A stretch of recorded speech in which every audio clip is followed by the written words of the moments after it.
Hey guys, it's Chillmonger. It's Darius, the fanatic planet, the monger of chill. The afternoon woke up still. The guys who come in and get out in 2 hours, maybe over a little. How you doing? Trailer day, Euphoria. Superpowers feel neutralized. They can only watch in silence. The famous rapper you once knew was terrified. Now he's violent. He's moving just like a degenerate, having antics, distasteful. While calculated, you're not as calculated.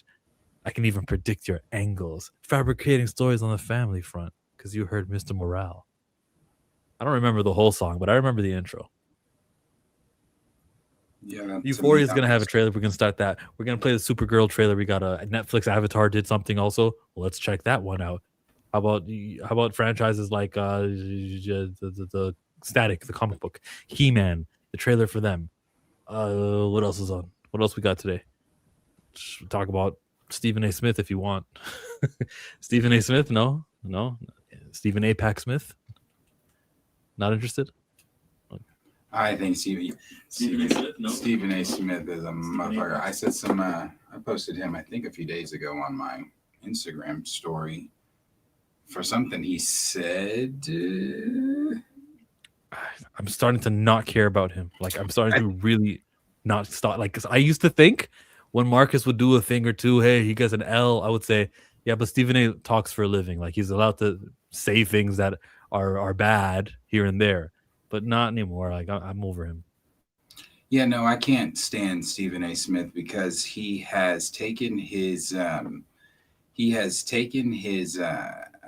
sports career and now I'm trying to see exactly what this was he was saying.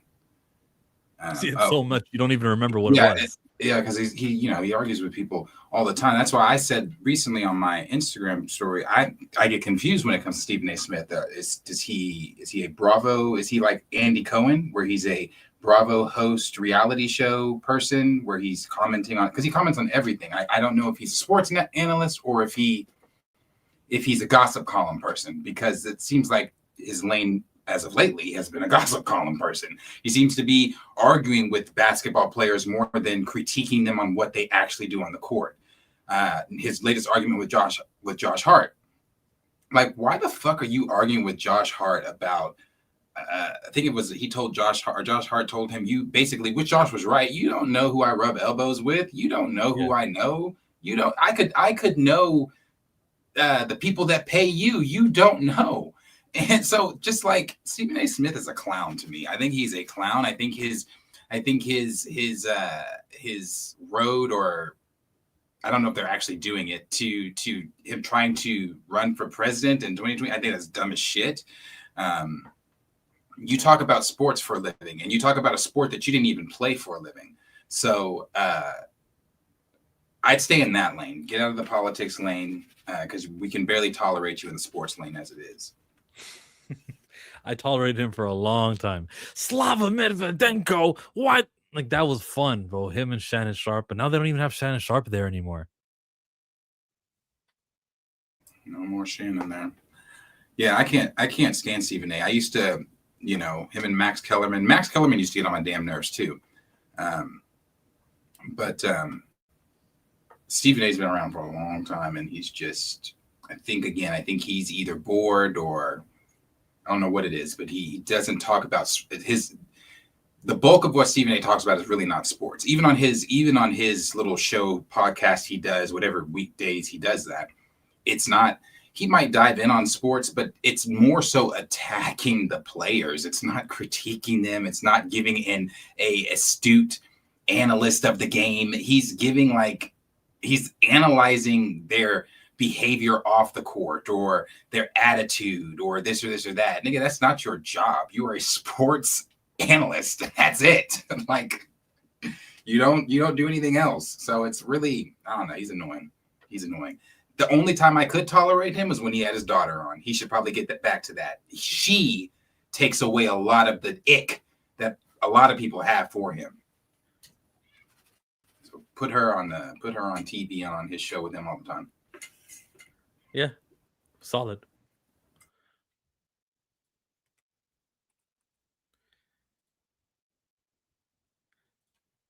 You keep freezing too.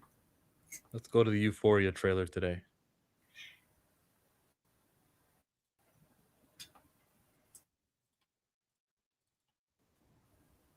I'll be watching. This is, I mean, I don't even know what we're doing anymore. This is so far from where we were in season one, but this is Mexico.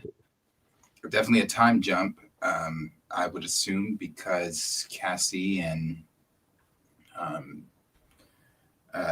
Nate are getting married. A lot of the cast not returning. Know that, but yeah, we've come. This is a massive shift from from season one. I don't even know what we're doing. But it does look dramative and interesting and a crazy ride. So I'll be checking it out.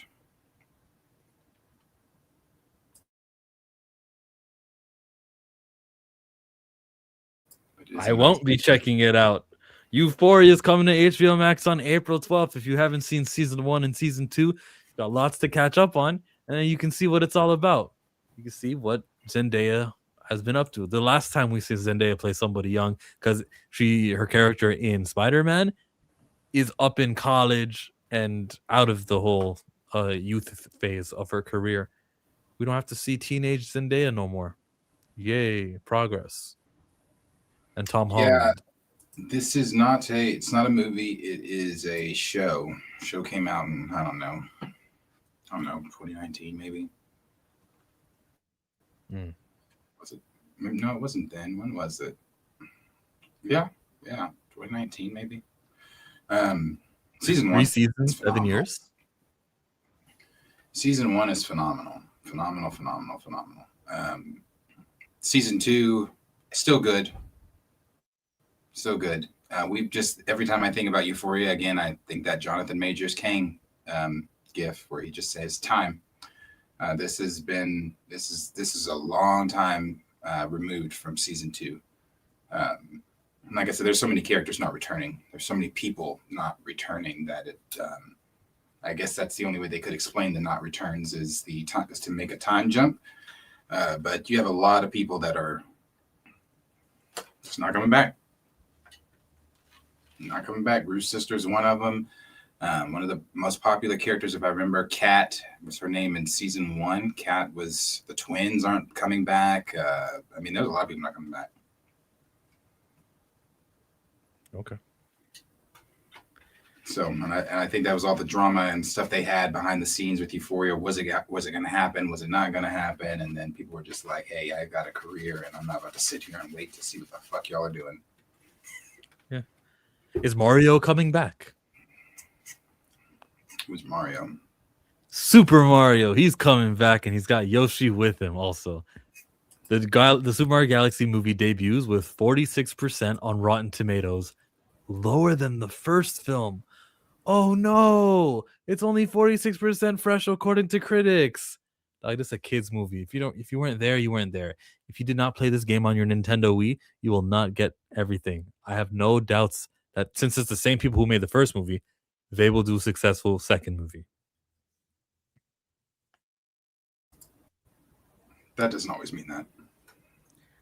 Fine. How much weight do you put into a Rotten Tomato of 46%?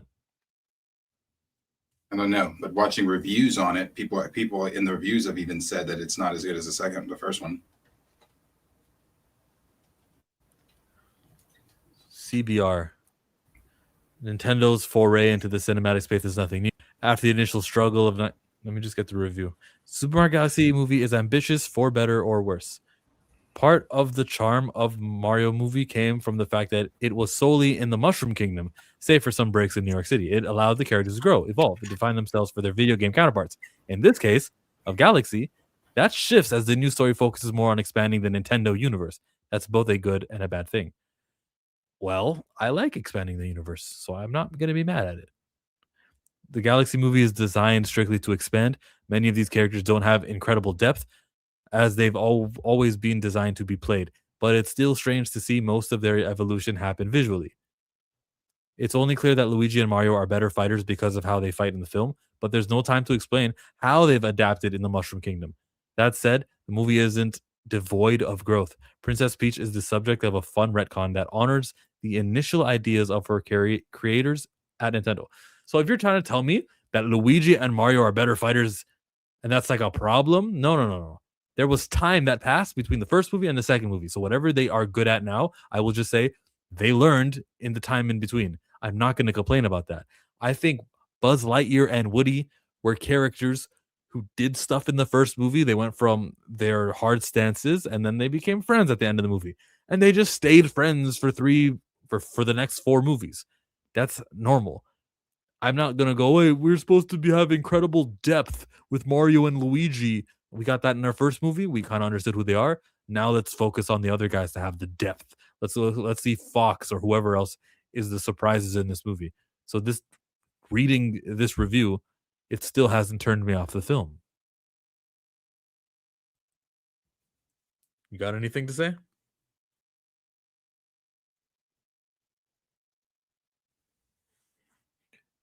Are you speaking? As I wouldn't solely go off Screen Rant's review, but sure. Okay. They say structurally speaking, there's absolutely nothing wrong with the many plot threads. Peach, Mario, Rosalina, Bowser Jr. stories all have a place, and yet everything still feels rushed. As viewers see the universe expand with its different worlds, that's his only point, though. Expand with its different worlds. They also see their characters adapt, such as Bowser's topsy-turvy arc. But more than anything, it's a movie that serves as a prime example of short run times. Okay, that's all I need to hear from you, Bo. I'm good. Thank you for the review. Starfax in the building. Fox McCloud, voiced by Glenn Powell. Yep. Sounds like characters got more character development than Grogu. Yep. Who's going to develop more? Mario, Yoshi, or Grogu? Yeah, I watched Roka's review and a few other YouTubers' reviews on it. This is not bad. I said she's not as good as the first.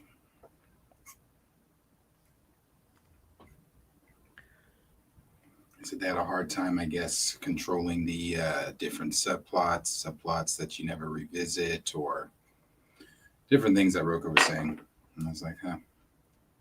But he still said it's good. It's just not the first. But I haven't seen it, so I'll see it Thursday. Bet if it was the Star Wars movie, you'd see it right away. Or, I mean, not Thursday. I'll see it tomorrow. Nice. Tomorrow. I might go see it today. It would be showing. Let me see. I might go see it today. Maybe. And you can let us know how it went. Coming soon. Let me see. Or is it on Now I'm Playing? I guess it's on the coming soon.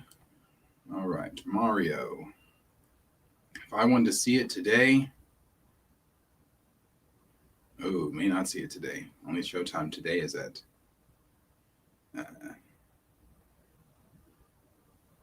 midnight. The fuck? It was showing at 12:40 a.m. 12:40 a.m. What? There's absolutely no way I would. And they're all at that time. There's one at 12:30 a.m., 12:40 a.m., 12:20 a.m., 12:01 a.m. How do you get to that time? 12:10. What? So no, it won't be today. I'm seeing the film. Guess I'll see it tomorrow. Tomorrow it is. Okay. I have got a rant about something that happened on Twitter. And it happens on YouTube and it happens on all the Instagram reels and it happens related to the most important comic book of the year. Static appearing here in Milestone. Okay, the views expressed are mine. Darius does not represent the insults I may or may not sound like I'm having. It's about pre-ordering. It's about the word sell out. So this tweet was from March the 14th, where he said in response to this guy's picture where he was like, there's a second print. I'm going to add more to my collection, which is cool. He said, there's a second print. I'm going to add more to my collection. So he goes, Jody says, go shop Vegas Comic King. Let's sell this book out again, is what he said on the Vegas Comic King website, online investment grade comic store. Okay. The problem is, if you say that shit on March 14th and the FOC, the final order cutoff, the deadline to order books is on March 30th, you're not selling out the book because you get it on March 14th. They're just going to order exactly the amount of books that they're supposed to, and they won't sell out, which is gold, which is what you want. You don't want to sell out of a comic book. You don't want the comic book to sell out. You don't want them to have no more left. You want them to have the supply to meet the demand. So you're doing the right thing. You're just incorrect with your wording, Jody Kurowski, who wants the great things for the static comic book, but is just ignorant and says, go shop at Vegas King, let's sell this book out again. And he said that before the FOC, before the final order cutoff. Look at this other tweet on my bookmarks, on Chillmonger's bookmarks. Where we at? I thought it was going to say bookmarks. I clicked on business. Bookmarks from this guy. So in this tweet, a guy named Arrow, this was March 13th, he tweets at Morgan Hampton, one of the writers of the book, and he tweets at him and he says, bro, there ain't no way. It's sold out already. It hasn't even been an hour and it's sold out on Vegas Comics. Oh, that's the online website again, right? Where you can order comic books online, which is great. Now, why is Vegas Comics not ordering enough of this book? Because they know it's a milestone book. We're not going to sell that many. And they know that. They have all the evidence over the last 5 years of milestone books to know, oh, we're only going to carry this many. So that's why, and this was before the final order cutoff. This was March 13th. So they can order more. That's why they ran out of stock. And it says we're sold out. We don't have any orders that are going to come in. And Morgan Hampton, I don't know why he encouraged it with his emojis. Maybe him encouraging it with his emojis is him refraining from doing what I'm about to do and just educate and use words and stuff. Anyways, Vegas Comic King, they go adding more. There's no limit before FOC with the fire emoji, which is great. They're adding more. They didn't add many more, but they added more. No limit for the FOC. And I even had to say that the information in the 6-word tweet is so incredibly important. Arrow is ignorance, but Vegas tried to educate them in the nicest way possible, adding more. So, you can still buy from our website. And then the information, there's no limit before FOC. That's smart. And they said that on March 13th. Tell me why. Now, in a recent bookmarked tweet that I saw from earlier today, from 6 hours ago, Arrow 64, same guy, he says to Joseph Illidge, another writer, not even a full day after the FCD. What does that even mean? That the final order cutoff? The FCD? What's the FCD? Not even a full day after the FCD. And this is the stock count for the new history of the Dakota incident over at the Vegas Comic Kingdom. And as you can see, there's only a low stock. There's only 5 left. They told us on March 15th that they were going to add more to add more because there's no cutoff before the FOC. And that's why they added enough. And they do have enough. They added exactly the amount they were supposed to because, as you can see, they have not sold out. They have not ran out. So they got 5 left. They could have added more, but they didn't. And if you, the readers and the people who use the website, would have told them they wanted more, they would have gotten way more. But they only have 5 left because they don't want to keep comic books in their inventory that will not go out, that will not sell. So they ordered only 5 left. I told this idiot, this guy who was previously 14 days ago told you can't sell out before the FOC, and should have been encouraged to go to the website and try to get more. Instead, he's going to the website now. It looks like he's trying to shop for them now, unless he's just wanting to screenshot it. But it looks like he's trying to shop for them now, and he's trying to celebrate how there's only 5 left, and it's not even a full day after the FOC. Whoop-de-doo. I told this dude, nothing to celebrate. If this is one day after the FOC, they put in a low amount of orders. He told me, I find your lack of faith disturbing. I find your ignorance concerning. I find your your stupidity. It's not ignorance anymore. Ignorance is fine. Ignorance is the default state. Ignorance is what we all start at, and we don't have any control over, like, not knowing how comic book sales work. But once you're being told these things, and now it's a matter of I don't have faith. That's what you're gonna direct this. You're gonna make this a conversation of having faith for a black book or having not faith for a black book. What are you talking about? He finds my lack of faith disturbing. When I come here and I tell you guys, just because we sold out of a low printed comic doesn't mean anything. Don't expect big results. Don't expect any. Like, this sales thing is so important. The reality is, we haven't done anything yet except make a book that was ordered low sell out. I don't have high hopes for this second printing and how it will perform. They already know how it performed because it's after the FOC. DC knows. We will all find out how well this comic book performed 2 months from now when it's on ICV2, or if it doesn't even rank in the top 50. Okay, so this is the conclusion statement to all of that. Thank you for listening. And Darius, I hope you brought the volume down on your headphones so I wasn't yelling in your ear. But my conclusion to this is nothing has happened yet. We did not succeed. We did not win. We did not change anything yet. There's no evidence to suggest that. There are still just as many. It feels like maybe a few more people know more about the comic book industry, but it feels like there are just as many people who don't know about FOCs, who don't know about orders, who don't know about the comic business. And that's the state that we're at. Thank you for listening.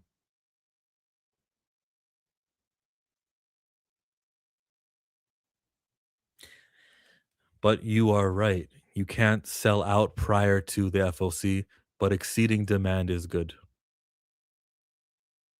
There was 5 left on stock, man. Salute to the Vegas Comic King for upping their order for, as they did on March 13th, but they only upped it by like an additional, looks like there's only 5 left in stock. So maybe they only increased it by 5.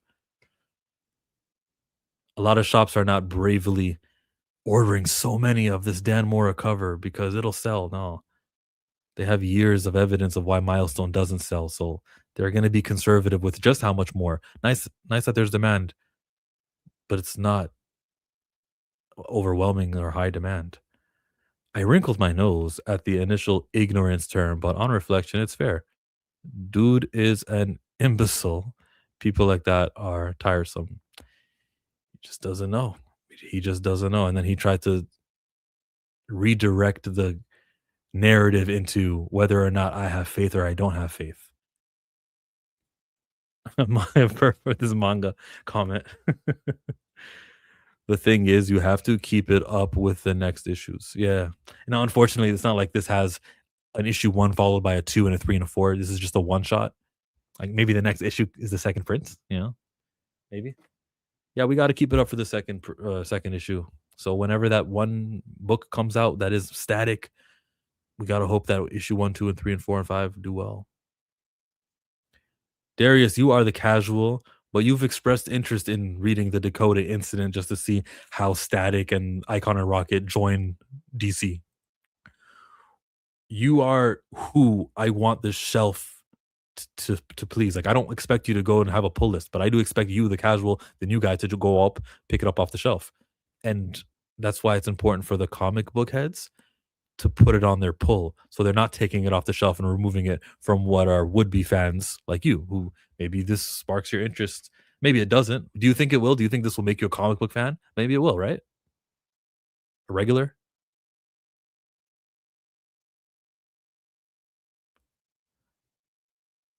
You good?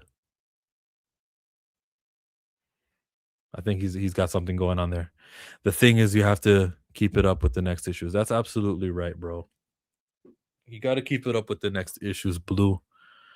I understand, but I wanted to just voice because I think, as Blue always tells me, don't be so sensitive. It's okay to criticize these things. I think I will just have to become no chillmonger and just, this is something that I saw online. If the guys want to get sensitive about it, like if someone wants to tweet those guys and say, hey, check out this live stream because we're about 28 minutes in, they start talking about your tweet. If they want to do that, then that's just gonna happen. It's gonna happen. It's something that I can't tiptoe around, but it irks me very much that there are people who tweet things that are misleading or wrong or encourage what the problem is, which is we're not knowledgeable about our orders and we sell out of comic books instead of you think they sold out of Batman and Deadpool, or you think your shop said, bro, there's going to be somebody coming in 10 years asking for Batman versus Deadpool, and so they still have them at your guys' shops right now for the most part. Static should be that character. Now you are understanding, lol. Some things have to be handled with a stern hand, my friend. Yeah. Okay. I'm going after all the John Roca. He can catch. Who else wants it? Everybody is a victim now. Who you got, Darius? Who's the YouTuber you're gonna or respond to, or who's the tweet you're gonna? Who you got today? Who Stephen A? Is that it? A tweet I'm gonna respond to. Reach about. Yeah, it's your turn. That was me. I got on my soapbox. You go. Is there a tweet that you want to talk about? I have no one. No one.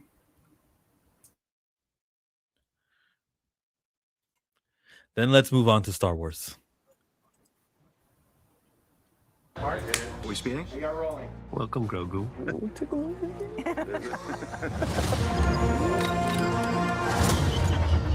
Hey, never touch the buttons. I hope you don't mind us talking about you while you're here. I feel like your relationship with Grogu has evolved organically. It started out very reluctantly and then deeply, deeply bonded. I love how we took you from being his protector, and now he actually feels kind of like he can handle himself now. Oh, yeah. He's not just a cute face. No. It's not just the Mandalorian anymore, it's the Mandalorian Grogu. Long live the Empire. I play an officer in the New Republic. This isn't about revenge. I need someone I can depend on. We'll take out every bad guy in your deck of cards. I'm not quite sure about this little snack eater. When he says, I'll take out every bad guy in your deck of cards, that just means that some of these fight scenes could be montages. Maybe this is not a full length fight. And maybe there's going to be more fights. Sure about this little snack eater.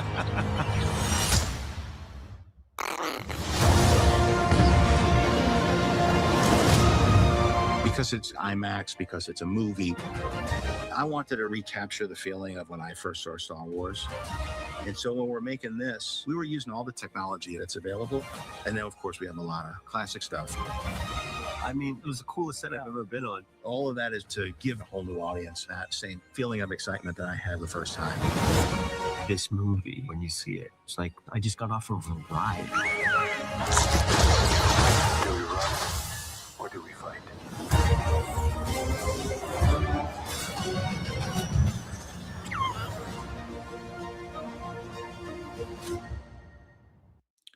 "22." There's a lot that happened towards the ending. Do we run or do we fight? Run from this movie. Did you see Grogu blow up that ship right there? Right here? Look, Grogu pilots the ship, blows it up, and flies right through it. Run from this movie. Imbo does look cool. I'll give him that. But Imbo's always been cool. You'll like it. If you do end up watching it and liking it, would you say, wow, I had low expectations, but they really did a great job if it really is good? Or will you be so stubborn? No, I don't like it. Yeah, I'll give credit where credit's always give credit where credit's due. I don't feel that it's going to happen during this, but always give credit where credit's due. You're going to be there on May 22. You're going to be there. Maybe May 23 for you. No, I won't be there. I told you, I don't. The only way I'd go see this in theaters is if I walk in. I'm not paying to see Mando Grogu. So I'll likely either watch it on my site or I'll just walk in. But I'm definitely not paying to see this. I'm not paying to see it either, just because Disney supports the Zionist entity, and I'm trying to withhold my dollars. I will for a black movie though. But anyways, I just want to. I have to like explain the whole thing out just so that I don't get clipped. You said you weren't gonna. Yeah, black movies get a pass. Anyways, for Grogu and Mandalorian, I'll watch this movie on May 22 on my little website. I know I'm gonna like it. And if I like it so much, I might just go to the movie theaters, pay for see a ticket for something else, and then walk in to see Mando and Grogu again because I want to experience it. It's Jon Favreau, baby. Jon Favreau. Got to see it. Yeah, and I don't even. What does that mean anymore? That doesn't even mean anything anymore. Not like it used to. Used to be, Jon Favreau's doing this Star Wars joint. Okay, it's in good hands. That doesn't mean anything anymore. You got to remember, Jon Favreau did Boba Fett. Jon Favreau delivered a lot of the bullshit that we got after the first 2 good seasons of The Mandalorian. So, what does that mean? I disagree with Jon Favreau did Boba Fett. I'd say the problems with Boba Fett were Kathleen Kennedy undoing Jon Favreau's plans in Boba Fett, using that as a tool to do it. I'd remind you that. Well, I guess I missed those stories. What did Kathleen Kennedy undo on Book of Boba Fett? When Grogu was with Luke, then he went over to be back with Din.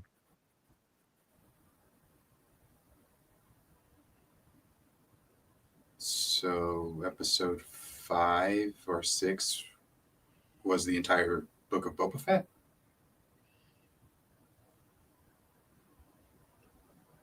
Because that was only episode 6 or 5 or whichever episode it was. Chill is about to start. You mean Darius is about to start? What do you mean? What am I going to do other than answer the questions I asked? Robert Rodriguez directed Book of Boba Fett, and Kathleen Kennedy produced Book of Boba Fett. Yeah, well, it happened in the same world in the same time period as Mandalorian, which Jon Favreau had a lot of creative control over, and that's in his contracts. The show and the direction of it, I won't put on Jon Favreau the way I would for Mandalorian. Boba Fett was trashed the entire time, chill. You must think Jon Favreau directed. He's clicking and clacking away. Oh, it wasn't Jon Favreau. It was Robert Rodriguez. Jon Favreau was the creator and head writer and executive producer of the Book of Boba Fett. So where do you want to go from there? The director was Robert Rodriguez. I'll give Jon Favreau credit for producing. The director was Robert Rodriguez. Jon Favreau was the creator, the head writer, and the executive producer. So a lot of what we saw, he wrote. He was the head writer. What are you talking about? He was writing the show, and then in comes Kathleen Palpatine with her direction of what to do with Grogu. You know, chill. I can give you Kathleen any other day of the week. And the only thing I can give you on Kathleen with Book of Boba Fett is the fact of what she did with Grogu and changing the direction of where Grogu was going to land, either with Din or with Luke. What I cannot give you is that show had, I think, 6 to 8 episodes. Kathleen's influence was not on all 6 to 8 of those episodes. It just wasn't. Because if it was, when the Book of Boba Fett came out, that would have been the gripe from episode 1 to the end. No one griped about anything with Kathleen Kennedy when the Book of Boba Fett was airing until that episode came out and until the information got out that she was the one that made the decision to remove Grogu. I cannot give you Kathleen on that. This is why I can. The creation of that show isn't something that happens 1 week to week to week to week to week. Like the writing process of that show happens first. After the writing process becomes the filming process. After the filming process becomes and then that. So during the writing phase, which was really early on in the show, with Jon Favreau, who was supposed to be the head writer, when they discovered, okay, well, my episodes 5 and 6 and 7 are not supposed to be what they're going to be. Hey, I'll be a team player. I will not make a big noise or make a big stink out of how I'm not really that interested anymore. I'm not involved anymore. But since I can see at this early ass stage of development during the writing process, which we haven't even filmed anything yet, but now that I can see the plan is to do what with Grogu, all right, Ayo, In name, my name could be there, head writer, and a lot of these ideas were started off by me, but you guys can do whatever the F you guys want to. I don't think that we got to episode 4 and then they took out the pencil and they were like, okay, now let's do 5. And that's when everything goes haywire. No, I agree with you. The show in entirety was shit. So, and that's on Jon Favreau. That's not on Kathleen. That's not on John. John promoted the show. I know Book of Boba Fett was a long time ago. You may not remember. John promoted the show. It was his baby. That was his. It was his thing. Like it, the Mandalorian is what he got the first time, but he did such a good job on it. They gave him Boba Fett. Okay. Like that's no matter how you spin it, no matter how you twist it, no matter how you look under the bed or turn the curtain back, it's Jon Favreau's fault. It's Jon Favreau's fault. He promoted the show, and you're talking about something that I believe he was doing because he didn't want to ruffle any feathers. But by the time he was promoting the show, a year in advance, before anything was even filmed, he met this roadblock, which was Kathleen Kennedy was going to change up his show and stuff. When he discovers that, okay, well, hands up, this is not even my show anymore. He found out before we did. You're reacting very late to the news and then going, well, that's why it's Jon Favreau's fault. I, with knowledge, know that he learned about the Grogu direction as well as everything else, and he checked out way early. His name could be there as a head writer. He could be there to promote the show because that's what I'm going to do. I'm not going to bury anyone. I'm not going to hurt anyone with their like Robert Rodriguez with his future. I'm not going to make it seem like this isn't something that I care about. So I'll show face and I'll say nice things about the show. He did that. He absolutely did. Let's not ignore that before that, he found out the plans for Book of Boba Fett were going to get ruined by Kathleen Kennedy and that initiative. So then because that he found that out, that then makes everything he wrote for the show not his fault. You're so strange. I believe, but no, you're accepting something that I'm not. You're accepting something that I'm not accepting. Everything he wrote for the show, I don't even think the final product was his writing. I think the direction he created from Mandalorian season 2, the episode with Boba Fett, where he shoots down. You remember at the stone? Think the final product I think Favreau Boba Fett's writing was his. You don't think? Hold on. Hear me out. Hear me out all the way. I think during the Boba Fett episode of Mandalorian, when he was making that episode, he was like, okay, yeah, then we're going to spin off or we're going to have more. And he was very involved then. And he was part of the inception of this show.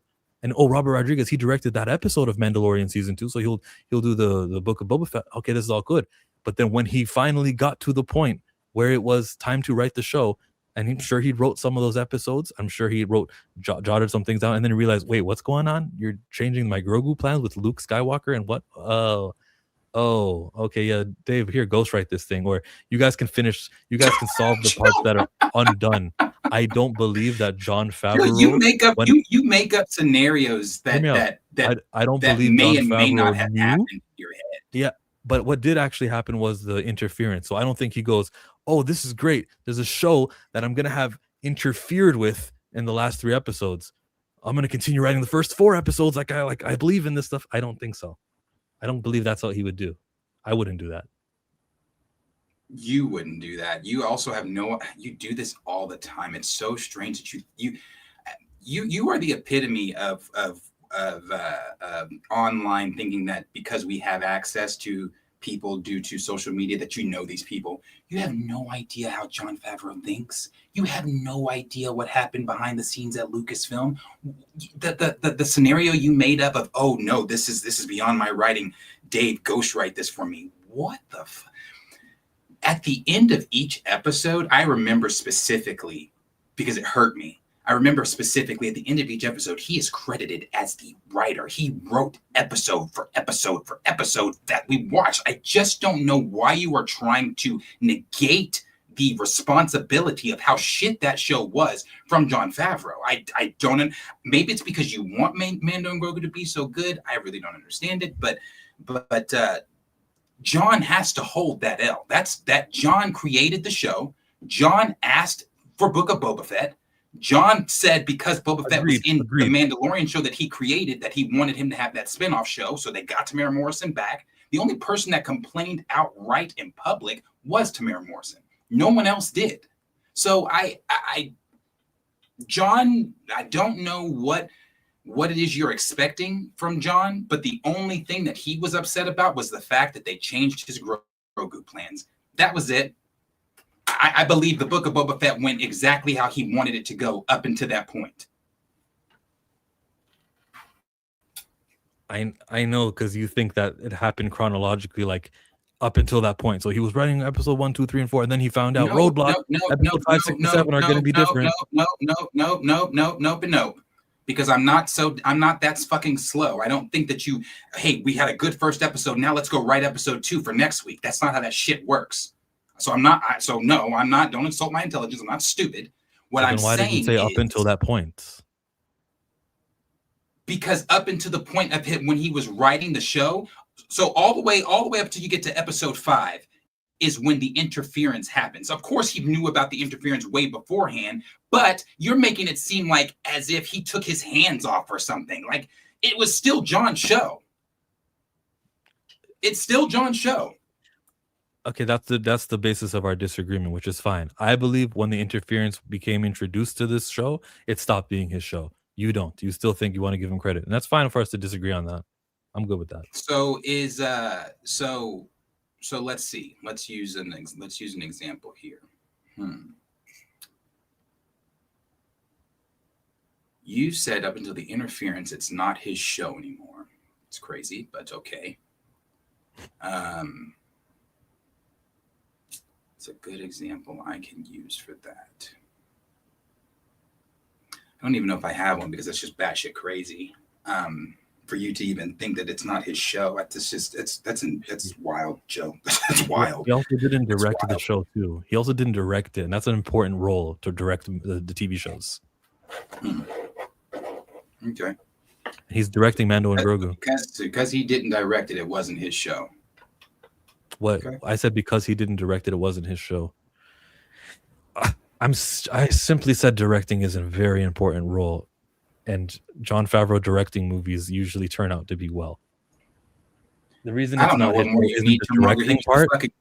He was the fucking creator. He went to Lucasfilm and said, "Let's make this show." They didn't go to him. He went to Lucasfilm and said, "Let's make this show." I agree. Chronologically, so far, that's his show. He said, "Let's create the show. Let's greenlight it. Let me pitch it to Disney Plus executive." And yes, it's his show up until then. And then when it comes to writing, and we find out what's the plan for Grogu and Luke. Oh, you're undoing my Mandalorian? Oh, okay. He even killed his character in Mandalorian season 3. He was checked out. There are tea leaves to read that happened on the show that makes you go, "Oh, Jon Favreau just isn't all in on the Star Wars stuff." So he would appear places with Kathleen Kennedy not there, and they'll be like, "Oh, she was sick, she couldn't make it today," or stuff like that. There are things to read. It's not because I have access to social media or whatnot. It's really things that happen that indicate. That's what it is. Because there's let me preface this. I'm a much bigger Star Wars fan than you'll ever be. So when it comes to Star Wars and things that go on behind the scenes, just because I don't talk about them here because Star Wars is not a very popular topic to discuss, doesn't mean I'm not plugged in on what's going on. I was very much plugged in on what was going on during the Book of Boba Fett. And what you're talking about, saying that it wasn't John's show or that there was other things to read from the tea leaves, buddy, the only thing during that time, a Book of Boba Fett that came out was Tamara Morrison constantly complaining, and the fact that we learned from behind the scenes from Josh over at Dinner Nerds, it came from Josh specifically from his Star Wars source. I don't know if you remember that since you so keyed in, was because he told us from his source that Jon Favreau and Kathleen Kennedy had issues. He said, "I'm the first one that's telling you guys this. You're not hearing this anywhere else. It's from my Star Wars source telling me that they are having issues, and that is why they made the episode the way they did with Grogu." So it's not a thing that there was all these tea leaves. No, you said there were so many tea leaves to read that led up to John to showing us that it wasn't John's show. No, there weren't. There was nothing like that. Gave the example. And unless you have receipts to show me that, because I can pull up the receipts from Josh's stuff. Unless you have the receipts to show me, the arguing what Josh said, then you cannot say that there were so many points of evidence leading up to that showed us that it was not John's episode or John's show, or that he was checked out. So one of the things was him killing his own character. He had the Mandalorian character, Tar Vizsla or Pre Vizsla, one of those characters. That was someone he voiced, and he decided, "I'll kill this guy off." That is evidence. I just said it. I just stated that, and then I stated, Okay, but just the idea that he's not the Grogu. creator of. He didn't create Mandalorian. He didn't create the Mandalorian. So since he didn't create the Mandalorian, and Pre Vizsla died during the Mandalorian show, who directed that episode? Who wrote that? Who wrote the Mandalorian? See, that's what you're missing. He is the head writer and creator of the Book of Boba Fett. That is different in The Mandalorian. He voiced a character in The Mandalorian. He wasn't the head writer. He wasn't the creator. He wasn't the director. He wasn't any of those things. He played Vizsla. He had more in Mandalorian season 3 than he had with Book of Boba Fett. He was very much more involved in Mandalorian than he ever was in Book of Boba Fett. That's his show, Mandalorian, and him deciding to kill my character off of Pre Vizsla is his choice.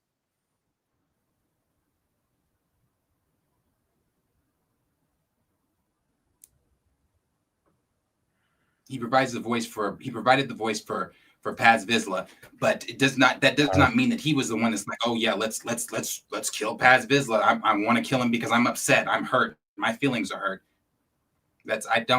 Bro. There's also the fact again, that unless you have the evidence of that, then I need like you have to have receipts for that. I know he cool. Say, she say shit. It's got to be you got to. No, it's not cool. You see now that I'm asking you for receipts. Now I'm bypassing it.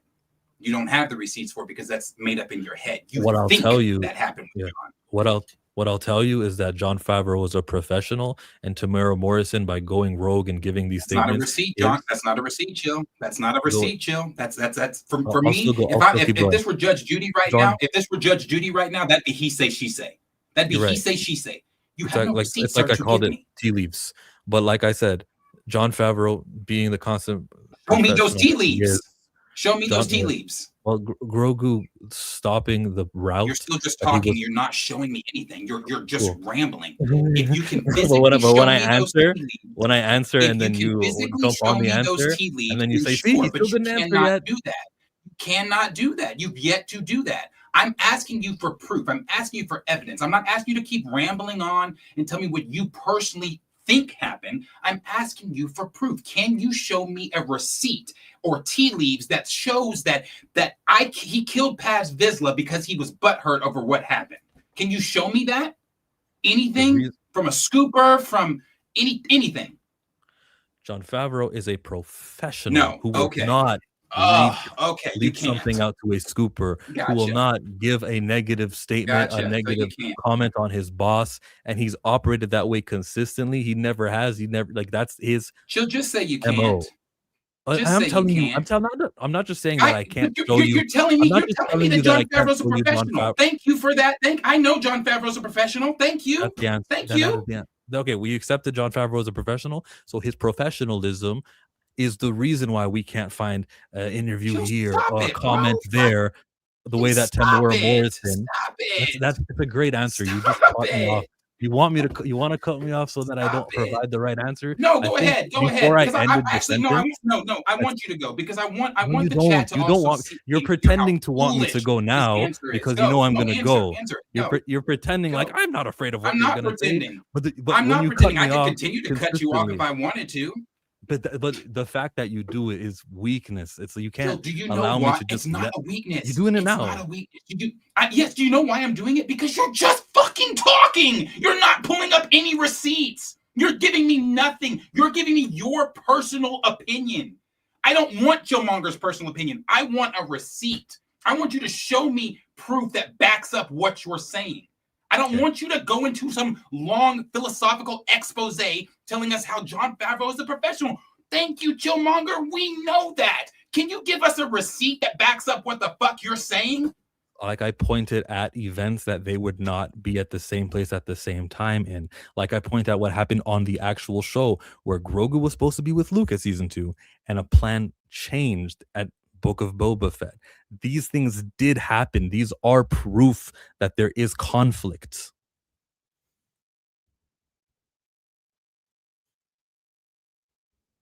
I don't want to cut you off. Are you done? Don't pretend like I wasn't done. You know I was done. Don't over. I didn't know if you were done. I didn't know if you were done. I didn't know if you were done. Sometimes you stop and you ramble more. So are you done? Okay. You can go. So since you're done and I can now speak, you still have yet to give a receipt. All you're doing is telling us that, oh, see, this and this happened. So that's proof of that's not proof of anything. That's not proof of anything. If this were a court of law and you were presenting this to a judge, your case would be dismissed, sir, because you have no proof. This is he say, she say. What you're up here telling me is one thing from one person, another thing from another person. But if you don't have any tangible evidence, your case is dismissed. So do you have tangible evidence that is more than just you talking? More than just you pointing to something that happened 5 years ago saying, see, there was dysfunction here. So that obviously points to him being upset. Unless you have that, you have no argument. You can't, because you're just, you're going, I'm still talking, so don't cut me off. You're basically just going off of what you think. You're going off of what you think, what you personally feel. No one gives a fuck about what you personally feel or what you personally think on the situation, especially when you're coming at me so hard. You need to have proof. I can go get my proof if you need me to of the whole thing between Kathleen and John with Grogu, because that's the only tangible thing that we, the public, knew. Everything that you're talking about is some made up shit in your brain because we don't know what the fuck was happening behind the scenes. That is what I am talking about. The tangible thing with Grogu, that is the thing that I'm talking about. I am talking about. No. But you named other things, Chill. You said there were multiple tea leaves to be read that led up to the reason. So were the multiple outside of the one thing that happened with them removing Grogu? I'm looking for the multiple. I'm looking for the other receipts. When there's a public appearance that's Star Wars related in California, and Favreau's there, but Kennedy's not there, that is evidence. That does happen. Like it's not a thing I'm making up or hearsay or anything. There's video recording of it, and then him telling you, well, she just couldn't make it for whatever reason. That's proof. That is something. So you think it's proof because Jon Favreau's at a Star Wars event and Kathleen Kennedy's not there. That's proof that they hate each other, that there's some type of turmoil in between them because they can't be in the same place. But did you not just say earlier that Jon Favreau was a professional? So as a professional, why would he not to be able to put his professional or his personal feelings aside, put his professionalism in the front and be in the same room as Kathleen Kennedy? See how that doesn't make sense, Chill? He has been in the same room before with Kathleen Kennedy. But why Kennedy didn't want to? But why Kennedy doesn't want to appear at some places with Jon Favreau? Why they wouldn't want to in other places? Sometimes they don't want to be in the same place, or she doesn't want to come to work where Jon Favreau is going to be. That's okay for her to be the one who's unprofessional, but Jon Favreau is the one who is professional. That doesn't mean Jon Favreau is not being professional because Kennedy didn't come to the red carpet screening where he was showing something. That's more on Kennedy than it does on Favreau. And there's a specific video that I'm thinking about of them at the theater where John is explaining why she's not there. Your argument. No, it's not actually. You're trying to tell me Kennedy's professionalism or lack of is disproving that Jon Favreau's professional. Jon Favreau is a professional guy, and he's not going to give you a quote that's anti-Disney or anti-Kennedy or anti-anything. He's not going to down somebody else, and he hasn't. It doesn't exist.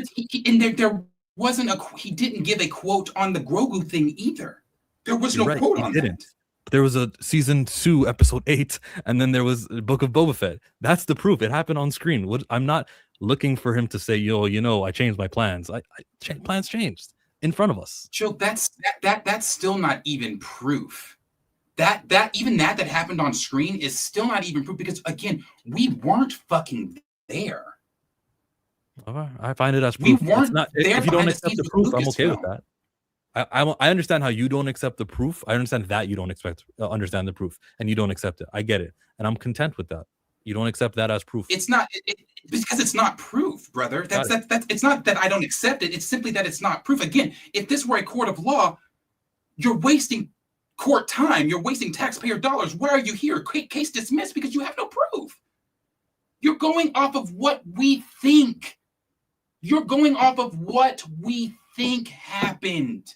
The only tangible evidence that we have is the Do Trust Me Bro source that Josh over at Den of Nerds has when it all went down. That's the only tangible evidence that we have. We have nothing else. Yeah. There's nothing else. Not the show that plans go completely different. Yeah, just the Josh. There's nothing else. There's no, again, chill. Can you, so you're saying that the show itself is evidence enough, but you don't know what John's original plans were, because as you just said, he never came out and said it. He never came out. So can you show me where John Favreau came out? Can you show me where John Favreau came out and said that my original plan was for him to go with Luke and not be with Mando? Can't show that. That quote doesn't exist. I know it doesn't. But I'm not naive enough to think that he decided I'm going to change my mind and bring him back into this Mandalorian show, even though I ended season 2. So you say you're not naive enough, but you're naive enough. So you say you're not naive enough to believe that, but you are naive enough to believe that you know John Favreau good enough to think that you know what he planned. At no point did I say that part. But you're alluding to that because you're saying I'm not naive enough to think that he would change his mind at the last minute like that. But how do you know that wasn't his original plan from the whole start? Oh, he's not shit at writing. That's what I'm asking. Shit at planning. That's why. Because he's not crap. That's okay. And yeah, it's fine. You do think Kennedy did that. You accepted it earlier in this conversation. What do you mean? I do think Kennedy did that, but what I'm telling you is we don't physically know that. That's what I'm telling you. I think Kennedy did that, but we don't know that because John Favreau's never. I'm going off of your logic, brother. I'm going off of your logic because you keep saying John Favreau's just professional. He's not going to come out and say this, and that. So then, if he's not going to do that, then how do you know for sure that that's what he wrote? You don't. You have that. You do it with Bo. You do this with Bo. You have this thing where you think you don't know do these DeMeo, people. Please. Back to John Favreau. It has. I'm not doing Bo DeMeo. I'm using it as an example of your weirdness. You think you know these people, and you do not know these individuals. You don't know these people. And it's so weird when you, as an ordinary, everyday person, I do this with everybody, when y'all get out there and y'all think that you know celebrities or you know people just because we have internet access to them, it's strange, brother. That's strange. Stop thinking that you know these people. Stop thinking that, oh, I know John Favreau wouldn't write that. You don't know John Favreau from a can of motherfucking paint. And he doesn't know you. He wouldn't even be able to point you out in a room, an empty room. Here's what I know about. So stop John thinking Favreau. you know these people. Here's what I do know about John Favreau. That's not, oh, I know him. He's my best friend. He doesn't do interviews, quotes, podcasts, crapping on others. He has a long track record. He's been in this business for a very long time. And he is not the ilk of people who do what Tamara Morrison did, or even like, who else would be it? John Boyega said, his comments on what's going on behind the scenes. John Favreau's professionalism is the track record in which I am basing my opinion on John Favreau. Not, I really like him, and I don't think he would do wrong. I have years of him being professional. So his professionalism then is some type of basis on his decision making, on his decision making when writing. I guess I don't see the correlation in how I'm professional and how that affects my writing. No, I answered the professionalism part to understand, to help you under. You just did a deflection now to his writing. It's not for his writing. No, professionalism writing, not the angle I'm taking. Wrong. It was to explain why there isn't these quotes and these leaks and these scoops of John Favreau really did want the Grogu situation to go the way that it was supposed to go. The reason why we don't know about it or hear about it is because he's professional. And again, I think that that's just a like Blue just said, a parasocial. It's very right. That's accurate. I think that you it's weird, brother. I can't say that because I don't know John. I can't say that because I don't know John. I can't say that, I know for sure that, because he's so professional, I know that he wouldn't do that in his writing. I don't know John Favreau. So I can't say that he would do that. Now, if Chill wants to sit in front of the audience and tell y'all that, he would never do that because he knows John Favreau, that's cool. I don't know John Favreau, so I can't say that. Blue, I love you. You're the MVP because you make things fun. Because I shot down the parasocial narrative, but because Blue encouraged Darius gets to go, yeah, I see it right. It says it right there. He's parasocial. No, I've said that about you way before Blue even put that in there. I said it about, I know you don't like to talk about Bo because that's a very sensitive topic for you, but I've said that about you and Bo. That was the first time I ever said that about you, was with Bo. I think your relationship with Bo is extremely strange, but that's just me. I don't get all sassy about Bo and out of the corner of my seat. You don't get sassy about Bo? You just got upset with me for bringing up Bo. Oh, please don't do that. Don't bring up Bo. Don't do that. You hate when I bring up Bo because it's a sensitive topic for you. That's not why I don't want you to mix these I two understand, and Chill. We don't conflate have these to two. chill. It's okay. We don't have to go to I Bo. see I how he cut me understand. off because I It's was a gonna sensitive hit him with topic some for truth. you. No, it's no Every truth. time, yeah, I know, You but just said you didn't want to fear talk about Bo, but now we're talking about Bo. no, we're not. The truth is, when I start something and I'm hitting him and I'm giving him this goodness, he'll start talking. And I mean, I don't wear headphones when I do these streams. I want to hear what he's got to say, but damn it, it interrupts the flow of what Chill was doing. I was about to completely crush his narrative, and he begins talking. Now he's not talking because he knows that if he were to talk, it would be you see, you talked, so he has to be quiet this time. It's great. Love you, Darius. You're welcome, Andre. Jill thinks that he's got this like you always try to be so philosophical and it fails for you tremendously. He tries to be so deep that you have this deeper. This is the best stream ever. Like the stream. That you have this deeper meaning of who I am or what I'm doing or what you're doing. What you're doing, not who you are. What you're doing is it happens, and I call it out as it happens. No, the reason I was just silent there wasn't for some got you moment. I was silent because you bitch about never getting to talk all the time. Even when Marcus is here or when Josh is here, you bitch about getting cut off all the time. So I'm letting you talk. I'm giving you the stage. I let you put both your feet in your own mouth. I don't need to put your feet in your mouth for you. I don't need to. You do it every time. So I don't need to do that. That was a narrative that he's trying to drive, that I put my feet in my mouth. But the reality of the matter is, even when I'm with Marcus, there is no narrative that I need to drive. You are the narrative. You literally display the narrative every time. I don't need to push a narrative that doesn't already exist. You see, guys, when I began to talk about what the narrative is and how I was going to explain it, he began, there's no narrative, and like, all right, I'm just going to wait. You proved it correct. You couldn't help yourself. She'll be playing victim. No. But like, am I playing the victim when I say what is happening as it happens? Is Chill playing victim to say, I just got cut off by Darius after I get cut off by Darius? Or is it just stating and observing what happened? Do you know why I cut you off?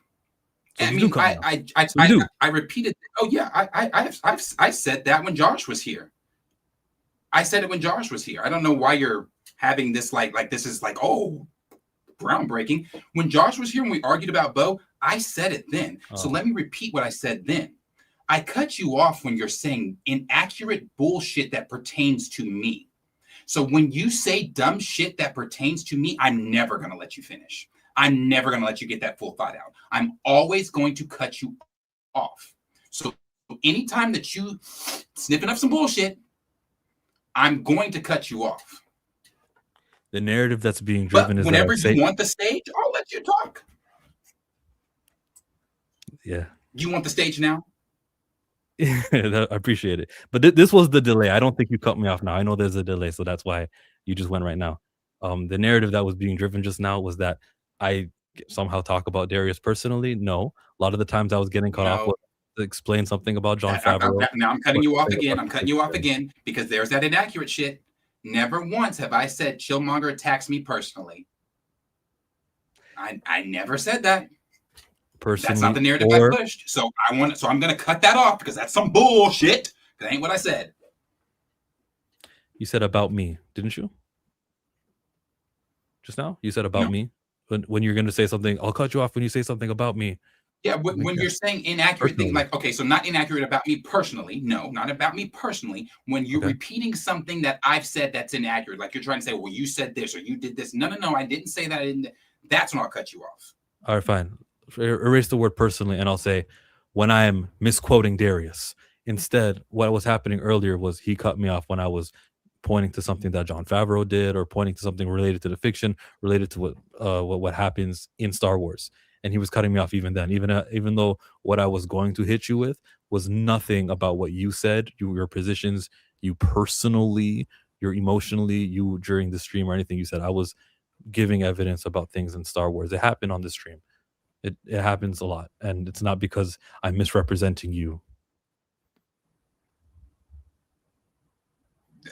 Okay, so yeah, no, you'll say a lot of things the time that you'll say a lot of things that I don't say, or repeat things back to say, or you said this that I didn't say, or whatever. That's when I cut you off. But neither here nor there. Um, um, uh, the whole thing, like I said, that started this whole thing. I'm going to pin this on John. You don't have to pin it on Jon Favreau. That is your prerogative. If you don't think that Jon Favreau is responsible for the failure that is Boba Fett, then that is your prerogative. But he is responsible for the failure that is Boba Fett, the same way that Ryan Coogler is responsible for the failure that is Wakanda Forever. It is his baby. He wrote it. He's the head writer. He's the director and all that. Favreau may not have been the director on there, but he was the head writer and creator. He's got to hold that L the same way Coogler's got to hold that L. He So was if you on put paper. that on Coogler, then you better put that on Favreau. If not, then get the fuck off Coogler and leave him alone about the recast shit. I can't even do recast anymore. What? Not Why if, did not you if you think? can't, because it's the same thing. If you can't give John that L for a show he created with the direction of the show he navigated, Damn. then you do not get to I'm do gonna the miss same. recast. Then you cannot do the same thing to Ryan Coogler. Recast was fun while it lasted. We also got a Darth Maul Shadow Lords to talk on, and they've got some footage.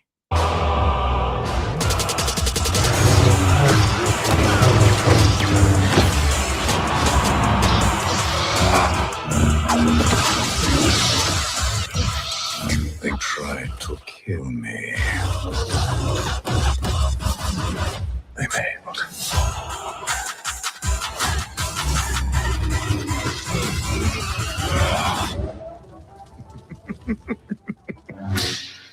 Hmm.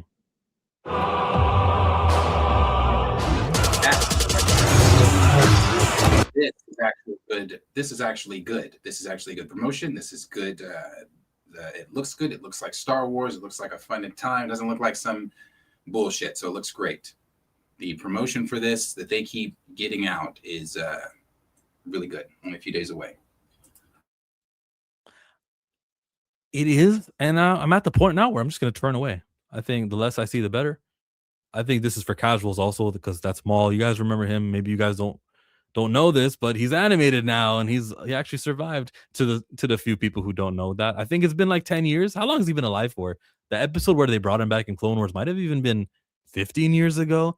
Where if you're a Star Wars fan, it should have made rounds that Maul does survive, but that's what they did. They meshed the movie fans, were a majority of the people, and then they said, "Yo, by the way, you want more of him? Here he is. Remember him from '99? Good stuff." Look, he's just like the movies, guys.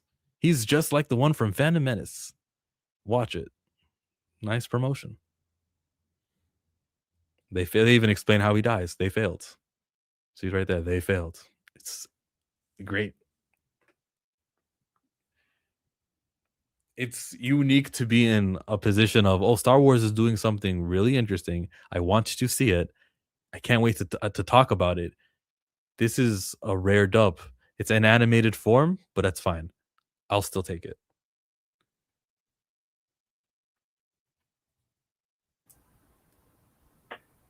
Yeah, I'd say they don't typically fail when it comes to animation. Now, that doesn't always mean that the show is good, but they don't typically fail when it comes to animation.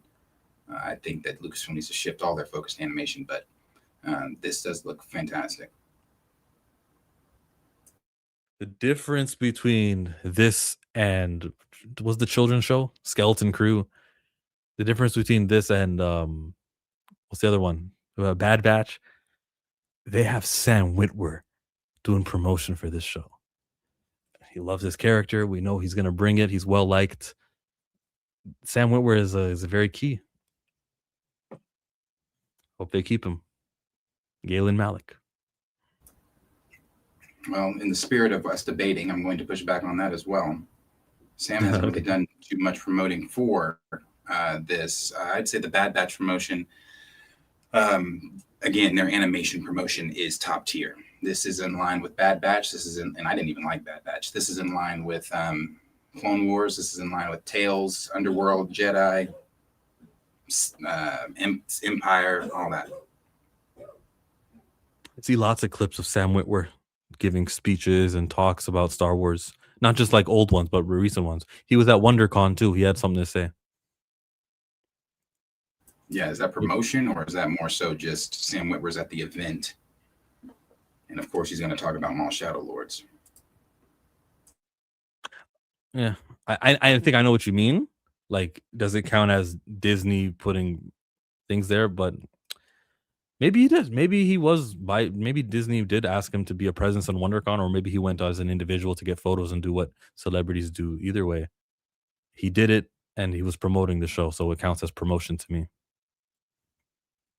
How do you spell Sam Witwer? Sam WITWER.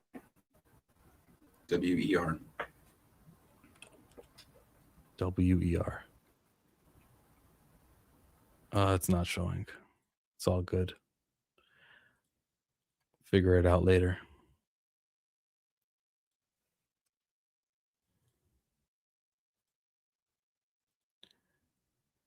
It's not showing.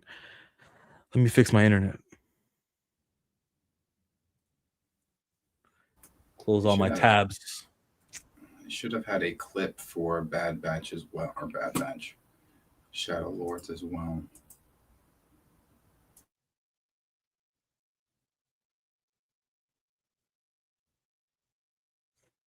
A Bad Batch. The trailer for Back Rooms. No, I don't see a Bad Batch clip. It's for Shadow Lords, not Bad Batch. Emergency on the Walkway, the all new animated. Here you go.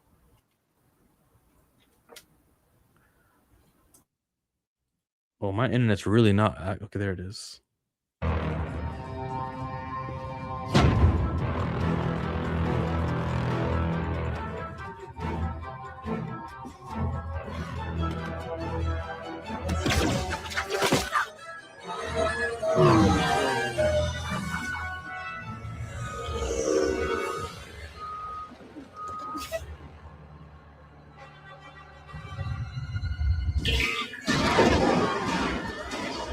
Emergency on the walkway.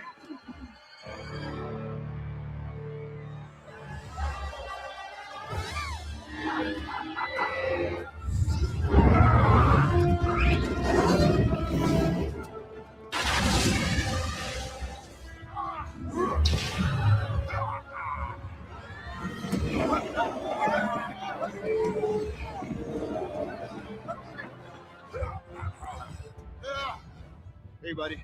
You all right?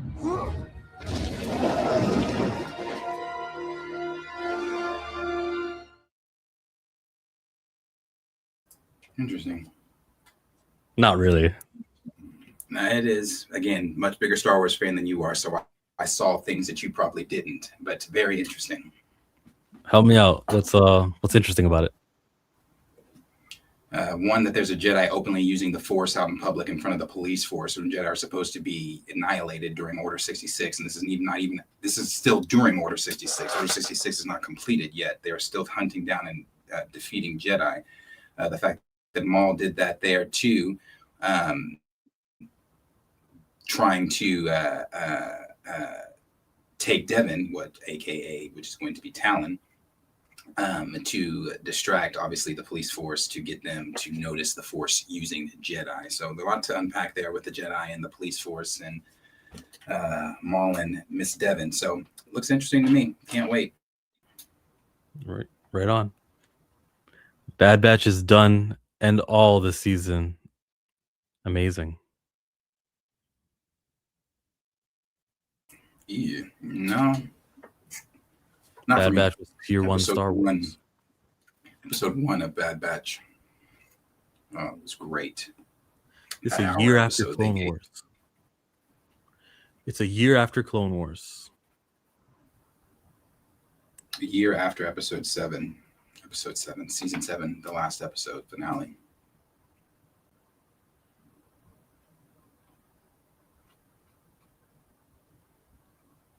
This show could go 2-3 seasons. Has the potential to do that. It's almost guaranteed to. Rebels went multiple. Even Star Wars Resistance. Well, that's what was Star Wars Resistance only one season? I didn't watch Resistance. It was sequel slop, so I didn't care. Star Wars Resistance. Let's see.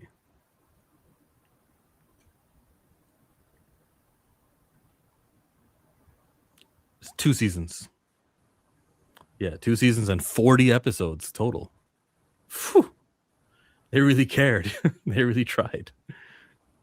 But yeah, so if Bad Batch gets 3, if Clone Wars gets 7, we're good. I watched a 5-minute little video Theory did on this, and I completely disagree with him on Shadow Lords. He was saying like how he doesn't like the fact that Disney is taking Darth Talon and putting her in an era that she's not from, and she should be in the era with Luke and all this kind of stuff when he's older and blah blah blah blah blah. I mean, who's to say that she can't be? I mean, when we meet Maul, Luke is not even a teenager yet when he dies. So who's to say that Talon can't still be in there? But he was saying that and saying that that's Disney's fault and things like that. That's not Disney's fault. And I give Disney and Lucasfilm a lot of shit for what they've done to Star Wars, but that's not their fault. That's George's idea. George walked into the room one day, saw a statue figurine of Darth Maul and Darth Talon on one of his staffers member's desk, picked it up, picked up the one of Maul, picked up the one of her, put them together and said, these two are friends. The staffer said, that's not really possible because she's from a completely different timeline, different era. She wouldn't even know who Maul is. And he said, no, these two are friends. And then went on to make what would have been the original 7, 8, and 9 of the sequel trilogy. So that's not a Disney thing where they're injecting Talon into an era that she doesn't exist. That's the maker himself that did that. And then as far as the whole thing about saying, oh well, he's a Maul. He doesn't like the fact that Maul's a good guy. Maul is not a good guy. Maul is not a good guy in this. Like Sam Witwer said, there are good guys and there are worse guys. Or there are bad guys and there are worse guys. Maul is still very much an evil individual. But what is he supposed to do? I mean, it's the Empire. They are the ultimate evil. So of course, his evil is still going to be fighting that evil. It doesn't make him good. Make him good in any way. I mean, again, we do see him again in Rebels, and all of the actions he made in Rebels were awful. They were terrible. They were for his own gain. He didn't care not a shit about Ezra, and I doubt he's going to care about Talon here. Everybody's just a means to his ends. So Maul is still... Maul is evil, but the lesser evil. Yeah, Sam had that great at WonderCon. Sam is holding up the last torch for us OG Star Wars fans. Nah, he's not the only guy there. There's some other guys doing some work. There's probably names we've never heard of who are really fans of Star Wars, real Star Wars, who work there. Shame it's not a live action series, but animation does miss. Mm-hmm. I'm actually really glad it's not. Because there's so much that you can do. Star Wars is so there's so much that I'm not even going to go into that part. There's just so much you can do with it animated that you cannot do with it live action.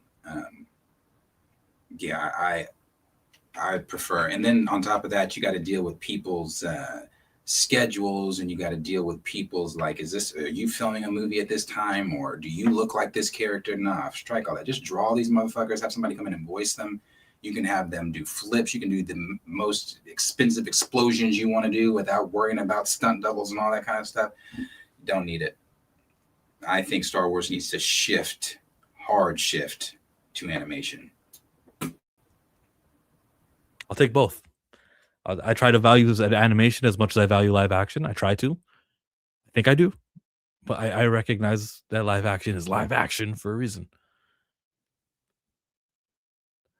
Chill really put in Fett more on KK than Favreau. LOL. That is what happened. That's what I was doing. Appreciate the super battery IV4. You ever wonder what IV4 means? What could it mean? You know, to write 4 in Roman numerals, you do IV. But he's got the 4 in the middle of the IV. Maybe it was just a computer generated thing because someone already calls himself Battery, so the computer added more symbols. But thank you for Battery I4 V. It appreciated Battery. We call a girl man Battery. Bucky Love with another name says, "Shame it's not a live action." You just read that one. William Moloch says, "He-Man sound like he got pronouns in his bio." Let's go to He-Man then.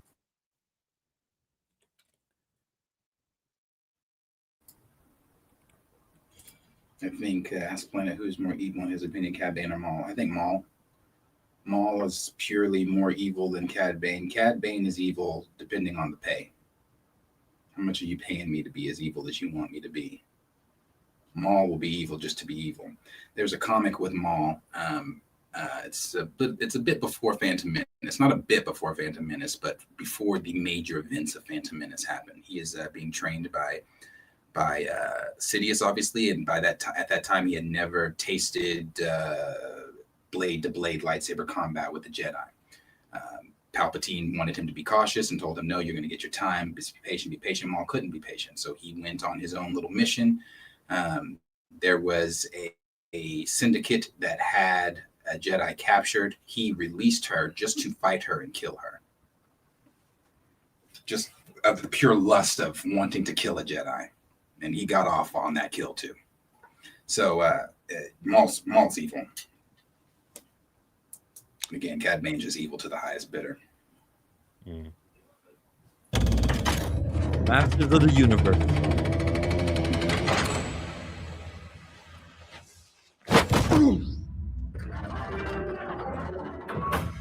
I know most of you don't remember me, but I know all of you.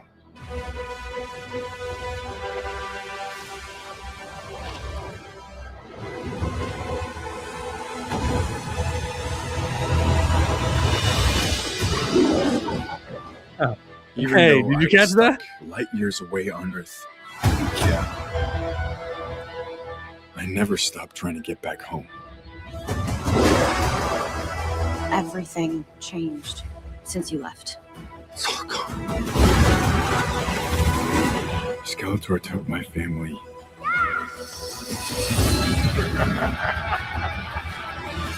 And he destroyed our world.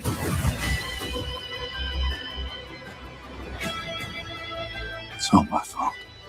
I know how it feels to fail. Take the sword. And when you fall, that's your chance to stand tall.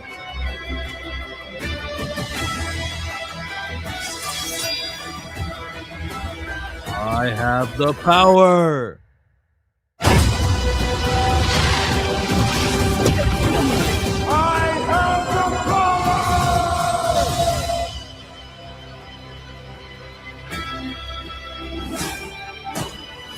The universe shall quake in my shadow.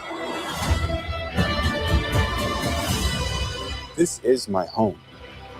I'm gonna fight for it. But I can't do it without you.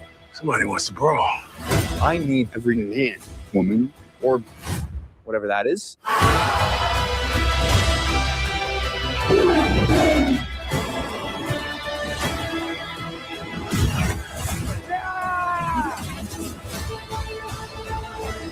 You may have the power, but you're too scared to use it.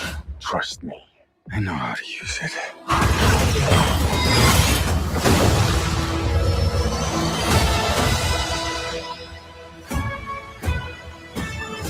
You tell everyone that you're from another planet. It just makes you sound a little very crazy.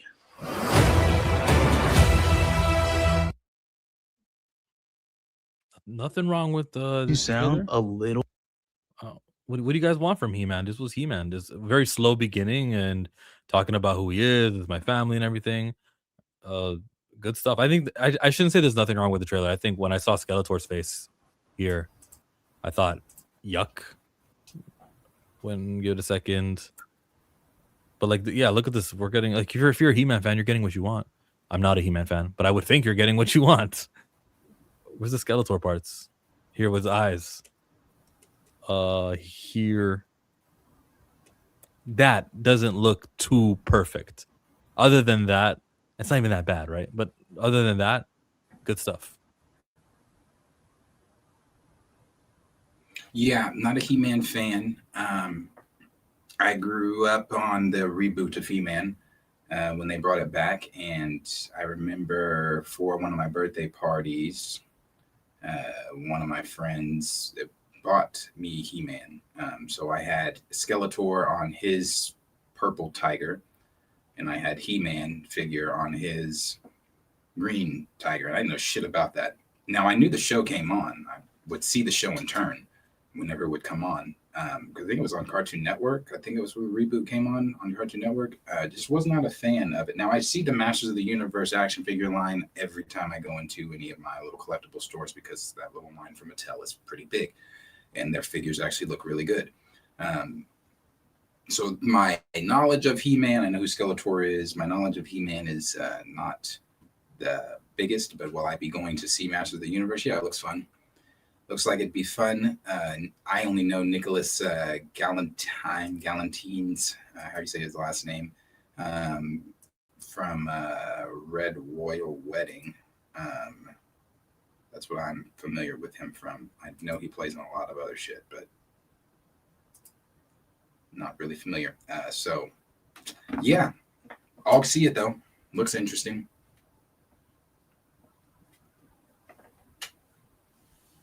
Looks fun. This is the same image I went back to of Skeletor as well. I want to see exactly what he looked like. I saw the beginning where they announce the studio. It's that cat. It's that cat there that's doing the MGM lion thing. So that was nice. Yeah, I forget He-Man's cat's name. Kitty. It's like Thundercat. Battle Cat? Battle Cat. Yeah, that was a great touch to have the Battle Cat doing the intro. What's Skeletor's name? Skeletor's Ralph. name. His cat's name is just Panther. Just Panther.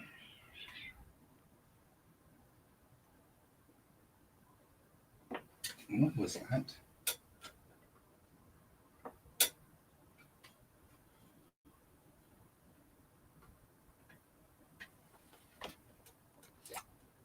So someone said this is low budget in our chat. I don't see that low budget.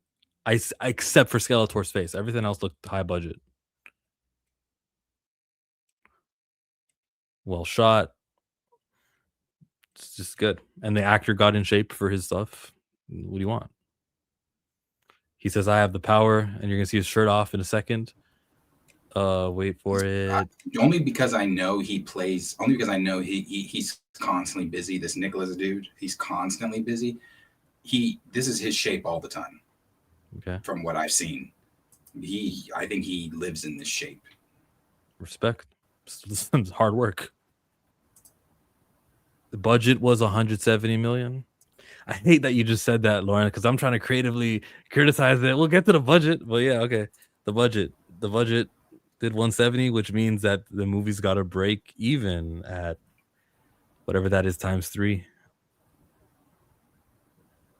Why can't I? He's got a major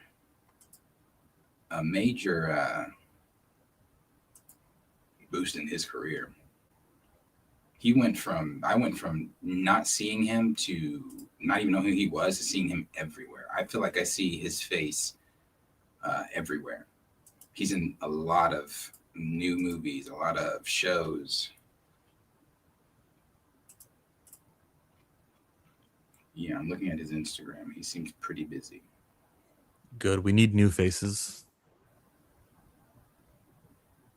See, like I said, I've only seen him in Red Royal Wedding. I assume he can act.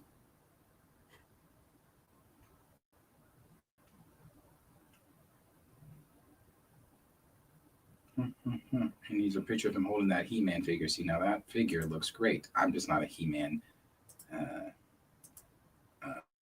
person like that. Now, Mattel, who does He-Man's figures, is taking over the DC figures.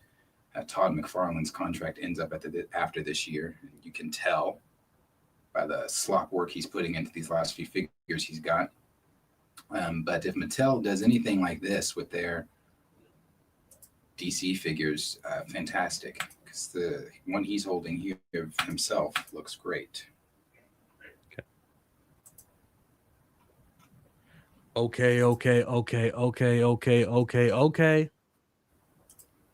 There's another trailer from A24 called Backrooms. If we're done with He-Man, are we done with Masters of the Universe? That would be Masters of the Universe. What did you find? The place. This dude who's supposed to play T'Challa? David Oyelowo? No, this is Chiwetel Ejiofor, right?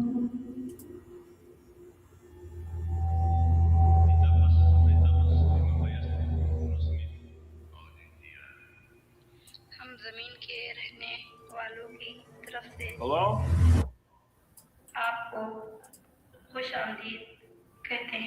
Anyone there?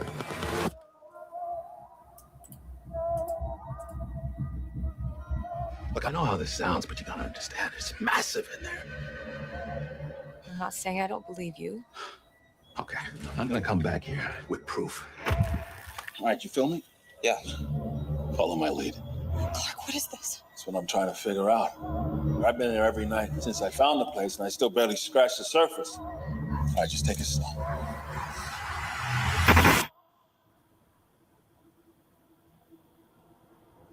Oh my God. Pull me up! Pull me up! Pull me up! What do you see? All these rooms. This place builds them. It's like a maze. It just goes on and on. Sometimes I'm scared I'll get lost. Clark, can you hear me? I don't understand. What is this?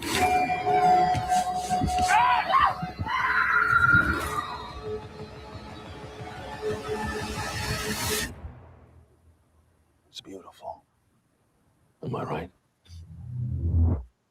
Hello?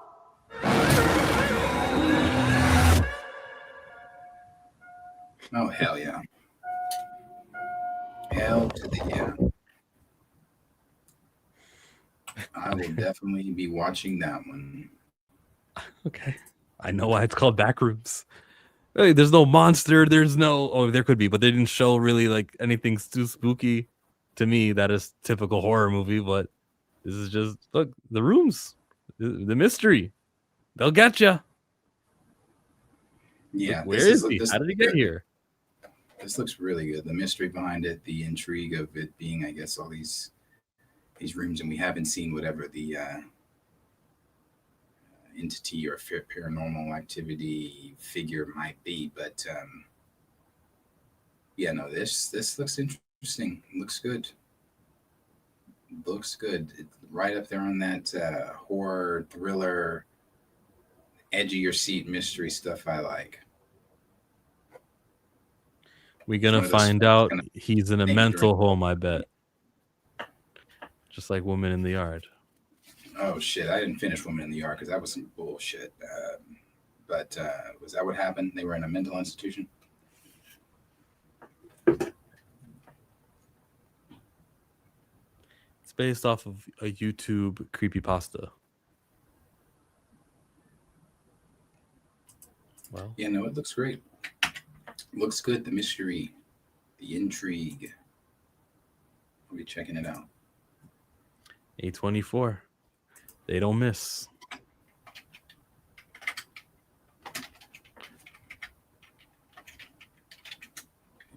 Okay, here's a franchise I care about. Avatar. Season 2 has been insane. It's definitely. Who was that voice? Season 2 has been insane. Who was that? Season 2 has been insane. It's definitely a level up this season. Stepping back into it has been exciting. We all have that chemistry from shooting season 1. What a try! And we're super excited to bring Mia into the gang. It's kind of surreal. I have to like pinch myself.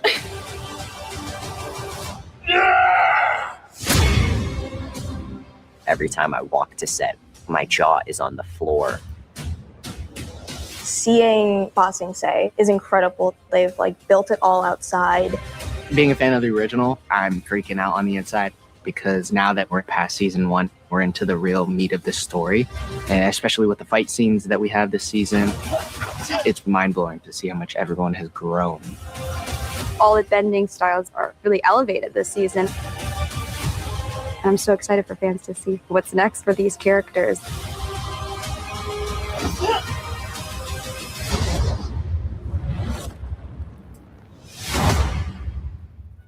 It's almost like they haven't been on the internet at all to hear people upset at the show, which is fine because I liked the show. So I hope the fans that they're excited to see watch this. I'm one of them on June 25. I am not. Like I said, I did not like the first season. I do not like. There's a lot I don't like. I'm not gonna sugarcoat it. There's a lot I don't like. So it's not ATLA that it's not like the cartoon like we were promised with this. So, yeah, I can't say I'm excited. His voice and everything like that, they should have filmed this a little bit faster. Harry Potter said they're doing that. You still got a whole nother book to go. So by the time he fights Ozai, he's going to have a beard. Or 5 o'clock shadow or something. I'm very happy that this scene exists because the Aang actor saying Water Tribe wouldn't happen unless it's in the show. Water Tribe. And Water Tribe. Do it again. Water Tribe. Can't wait for that GIF to see Sokka doing Water Tribe. Maybe they should all do it. Maybe they could say, hey, you know what? Let's not be a 1-to-1. Let's have every character needs to say Water Tribe. Aang says Air Tribe. Earth Tribe. Earth Kingdom, I should say. Yeah. Why is Azula? They should have gotten. This is not. I'm just kind of. Should have got somebody different to be Azula. Have not seen the actress act as Azula yet, because obviously Azula's not in season 1. But looks wise, they should have got someone else to be Azula. She's in a season 1 characters. Oh, she's in season 1. Yeah, she got seasons. Didn't even know that. That's why. Why is she in season 1? What's she doing? She's in the Fire Kingdom, and she's in a couple flashbacks too. In the Fire Nation, not the Fire Kingdom. You know what I meant. Yeah. I'm interested to see how they handle Bossing Say. We're getting the meat of the story. They could stay in Bossing Say for five episodes because they're doing 10 episodes, aren't they? If you do 5 in Bossing Say, I wouldn't mind that. At the wall, at the underground crystal place, maybe they will not show so much of Zuko alone with Iroh. Maybe that will be sacrificed. I think having Ty Lee is important, I think. And the other one, what did they cut out? Yeah, it's hard. You got to do Appa missing. You got to do that. The library with the sandbenders. What a great season 2 was. Did anyone hear about Jim Carrey playing Plastic Man? No, I heard Jim Carrey was retired and he only comes back to do Sonic. No, I never heard of it. No. I wonder why they haven't given the trailer for that yet. I thought that was supposed to come today. We'll check right after this trailer. We've got Supergirl. Let's react. 2 minutes and 52 seconds. This is going to be heavy. Have you seen it yet? I haven't. I told you I'm not interested in this movie. Hmm.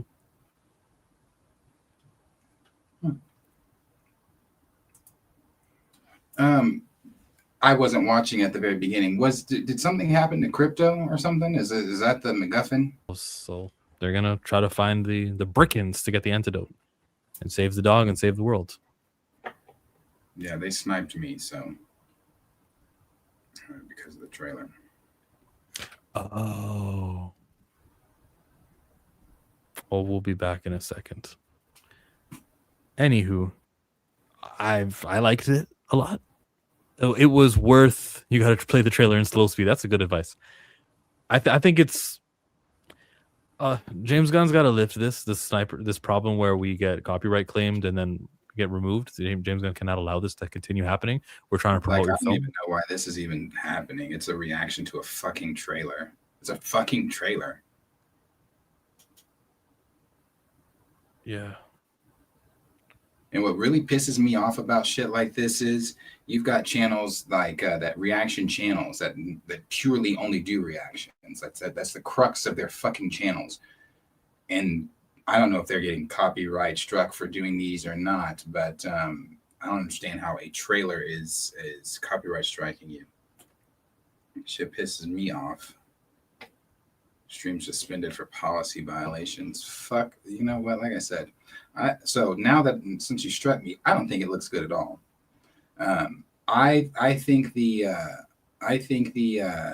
action scenes with her looked decent. The lasers coming out of her eyes were great. I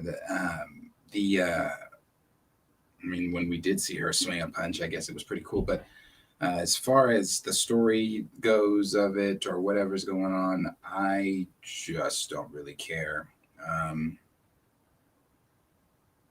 Yeah. Here's the laser moment and play. Cyclops has the thing that forces you with the power of the red. I always thought they were heat vision and they couldn't force you out this way. But someone can educate me on how the Supergirl powers are supposed to work. Because why is she? What? It's supposed to just make him hotter. It's not supposed to push you out, right? No, am I wrong? Cyclops is an optic blast. And that's what she did right now, the optic blast. I thought she was heat vision.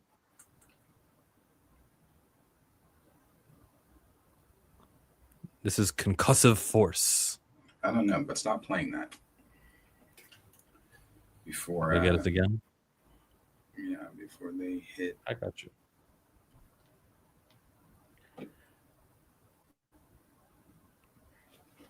Yeah, really sucked the air out the room. Wow.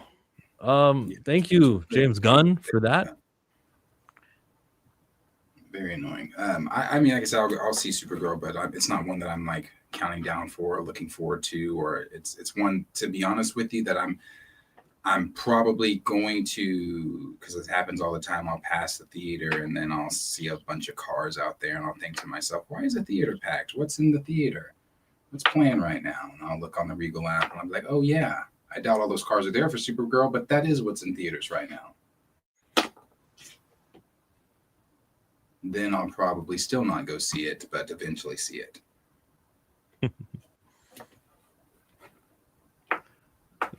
Let's do it. Let's do a super chat right now before we go to the last Spider-Man news. Fast forward me 2023. I'm stacking lots of cheese and making Monty. My grass is really green. Support to the show. Appreciate how you guys can get heated and still have a good discussion. Support you, fellas. Thank you. Always. Thank you for being here, Battery. All the time. Supergirl. It might. Who knows?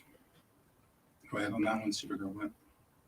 Supergirl's between Toy Story 5 and Minions 3. 2 kids properties, yes. Minions has another one. There's not already a Minions 3. I feel like is there not a Minions 3 already? What the fuck? Despicable Me 3? I don't know. Maybe Maybe I'm getting them crossed over because they appear in both. I don't know. Welcome back. Don't let the snipers keep you down. Okay, we're back. We're back. Abundance is given his box office projection 450. The other time we talked about this, everyone was saying the budget was low and it was only 100 million. They could be lying, but if it's $100 million, looks pretty good for 100 million. I don't see this crossing 6, 5, or that 450, honestly. So, it'd be a sign, though. It would be a sign, though, that David Cornsweet playing Superman in that first movie has been watched on HBO Max, has been watched on streaming. His toys have been collected. People are talking about it, and they like what's going on. It'd be a sign if the rising tide comes and hits Supergirl's box office. The same way no one cares about Doctor Strange, but in 2016 we cared about anything Marvel, and so we paid money to go and see that movie. I think the same could happen here. Not off of just one movie, of course. It's just one movie with Superman, but maybe a few extra 100 million could go to Supergirl that we wouldn't expect. So that 300 million turns into a 450, or that 450 turns into a 550. We'll see. We will see. We shall see. What we won't see is the toy sales and the merchandising and video games or whatever else Supergirl is going to have alongside the movie. They're going to count also when they considered, was this profitable? You know, I'm curious because today, since they dropped that trailer, they dropped her figures. I'm curious if anybody's going to buy these. I know I'm not. So I'm curious if anyone is going to buy these. It looks not good. I mean, it looks like Millie Alcott. I mean, of course. Looks not good. The Lobo doesn't look great. The Krim looks absolutely terrible. So I wonder if anybody's going to buy these. I'm sure there are collector people that just because I am a collector and this is Supergirl and a new movie, some people will, but I'll be curious how long I see her on the shelves. Something else to consider is the Woman of Tomorrow book that you can get from bookstores, not just the comic shop, and the increase in sales on that. They probably are going to think about, because James Gunn says he's going to try to incorporate comics more. I think Supergirl Woman of Tomorrow will sell books as well as action figures and t-shirts and everything else Supergirl.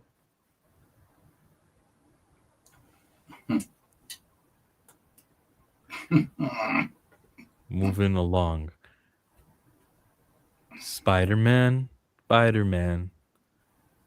Zendaya says Tom Holland spoiled parts of Avengers movies for her, including a major character's death. I was like, why did you tell me that? I didn't get to fully enjoy that with the world. But I'm also kind of glad that I got told in advance so I wasn't like having a meltdown.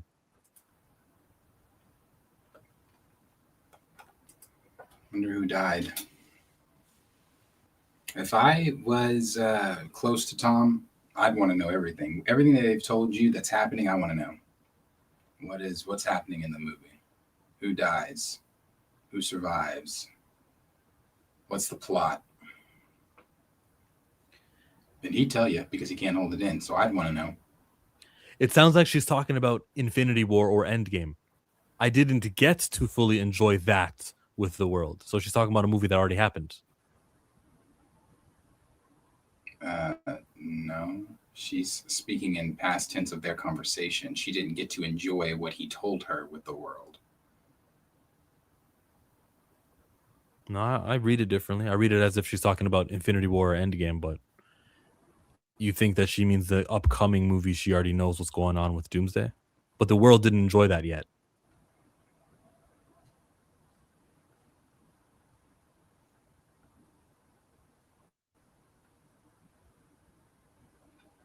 Yeah, Yeah, she said I didn't get to fully enjoy that with the world, but I'm also glad that they told me in advance, so I wasn't like having a meltdown.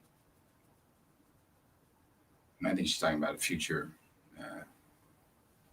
What wasn't is another past tense. If she would have said, "So I won't have a meltdown," that would be like in the future.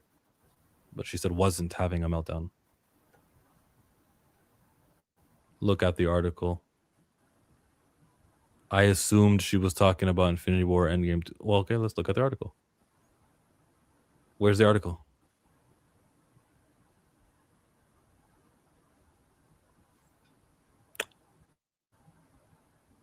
Do I have to accept this?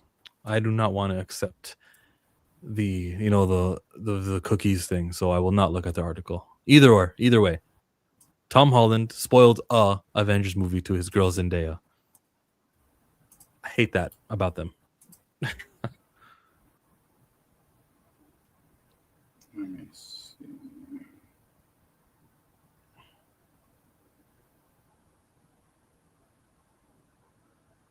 Why is she snitching on Tom? William Moloch is asking the real questions. That's right.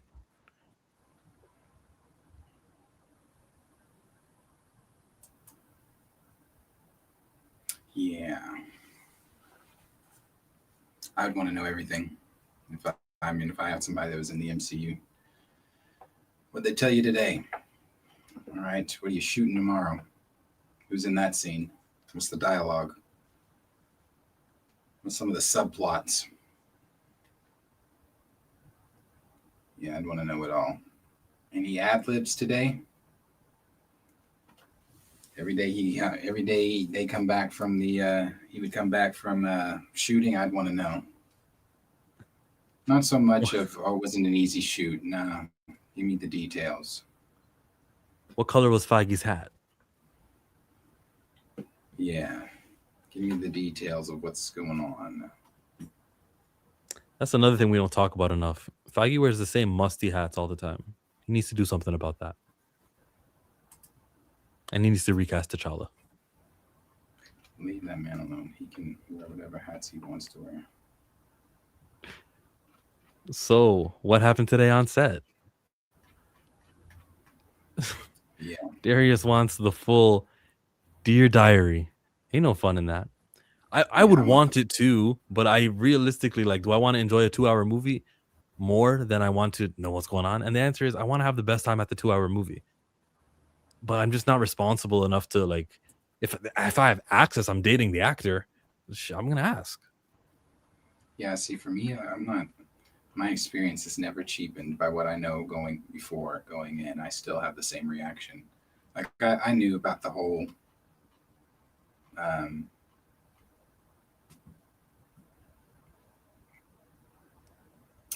like we all did, the Illuminati and Multiverse of Madness and the scene or a better one. I mean, I had seen. Well, actually, it's not a better one, so I won't even say that one. But I saw the post-credit scene for post-credit scenes for Multiverse of Madness before sitting down in the theater, and I saw the same reaction. And Wanda killing the Illuminati. That somebody recorded that and also put that online the day before. So I watched it and I was like, oh, so it does happen. All right. Yeah. There you go. Still good enough for me. But yeah, I would definitely be like, tell me everything. Everything. I'll try to make I'll say it anyways. I'll try to get in a relationship with Brie Larson, then I'll have the ins. But realistically, I think she's halfway out. I don't think she's fond of Marvel right now, especially because she wasn't promoting the Marvels when the actors strike ended, and she could have. She didn't.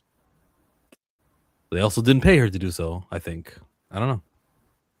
Okay. If we can just change the subject to the Marvels during that period, I respect Brie Larson for what she did.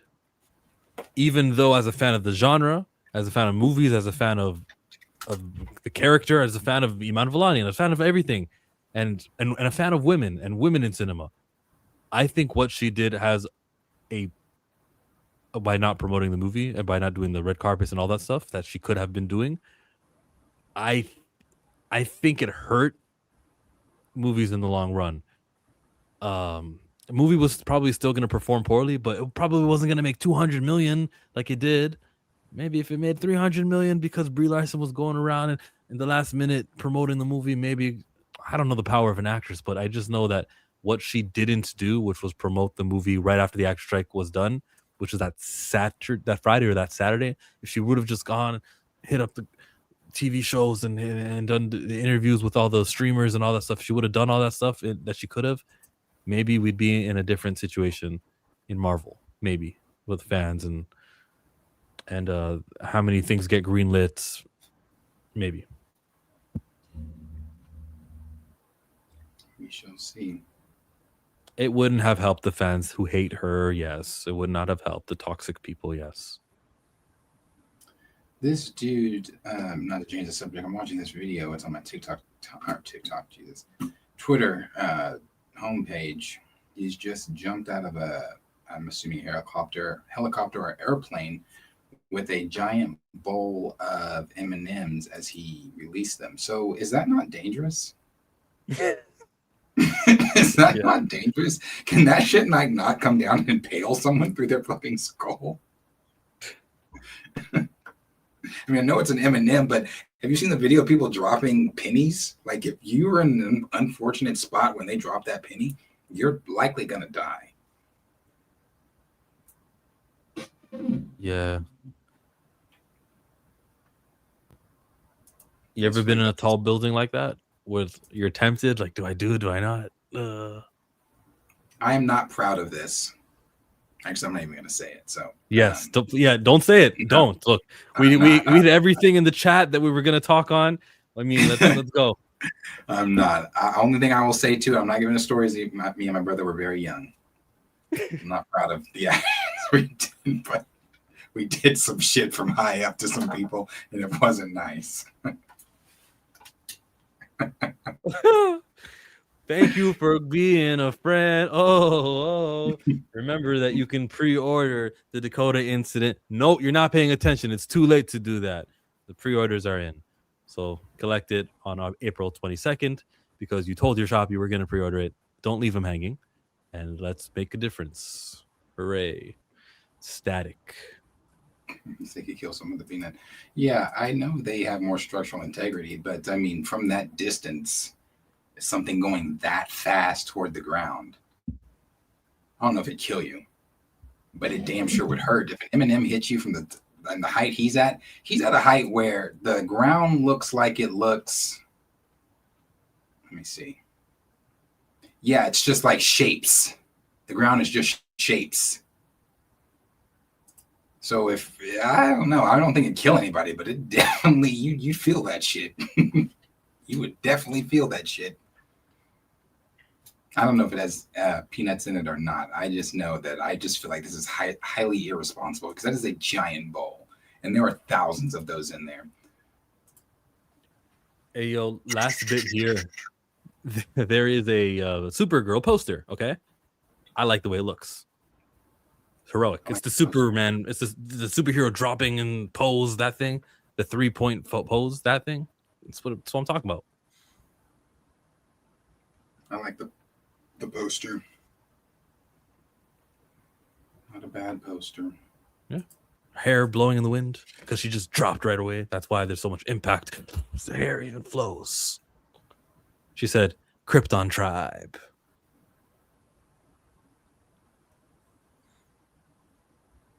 There she is. That's it for today. What was your favorite trailer for today? Euphoria, Supergirl, probably not Supergirl.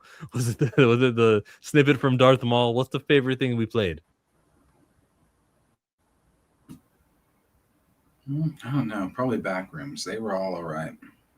The Backrooms was the only one that had me really interested. Supergirl, Euphoria. I'll see it. I'll watch it, of course. But what was the other one we showed? Was there another one? Oh, Netflix Avatar. That Masters of the Universe looked good. You know what? Yeah, I think that one probably did look the best objectively, even though I'm not like a huge fan of it. I think they get the W today.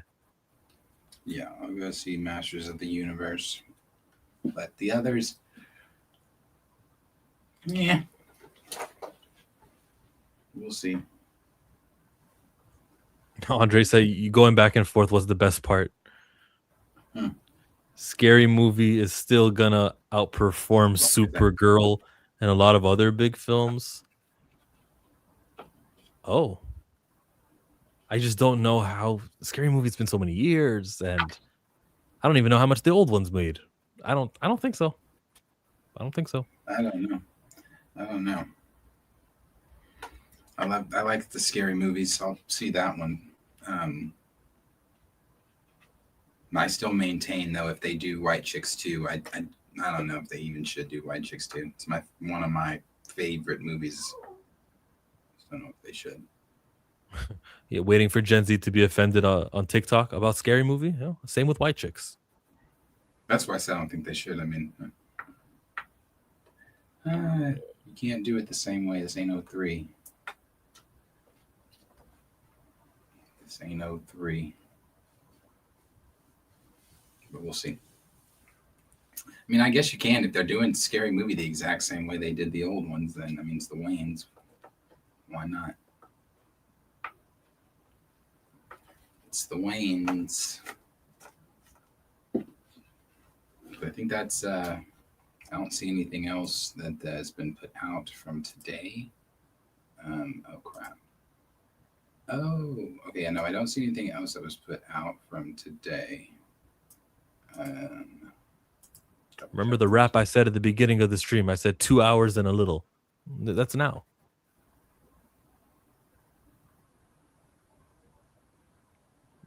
Don't make me a liar. 2 hours and a little. They still haven't started filming the Batman 2.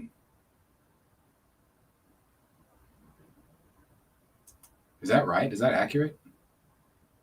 Sounds right. Huh. I don't remember hearing they started filming. Time.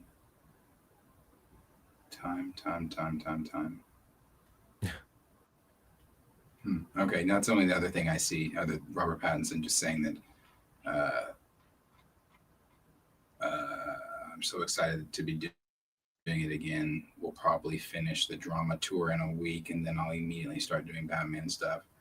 The new script is so good. Time. I thought these motherfuckers were filming this shit.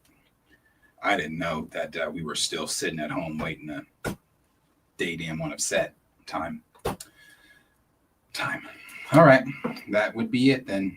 There's nothing else. So, yeah, you tell a friend to tell a friend if you like what you saw today that we are here. I think, are we live? Are we doing this tomorrow? Yeah. What time do you want to start the stream at? Whatever fits your no time after this time, obviously, but if it's sometime before the time we started the day, that fits your. Do you remember how you saw me talking about the comic book earlier? I think after Dre Max show, but it wouldn't be an afternoon woke up, but it would be like a morning woke up, or we can do it at 12 noon my time. Could you do it earlier? 12 noon your time. That's 11 my time. Your time to shine. Hello. No? Then just cancel it. Do it with Blue or someone who has the time to stream tomorrow. But I don't think I will be able to make it. I might be able to do that time. If so, I'll let you know. I'll message you in. We'll see, but I might be able to do that time. Maybe. So we'll see. I'll message Jill, let him know. We may be able to do that time. If not, then we are back on Thursday for... What time Thursday? 9:30? Okay. For the Pantheon. So, again, tell a friend, like, subscribe. Thanks for being a friend. We'll see you guys in the next one. Thank you for being a friend. Oh, yeah. Travel down the road and back again. Hey, so we started from the bottom, now we're here, girl. Oh, yeah. This is my part right here. Ooh, oh,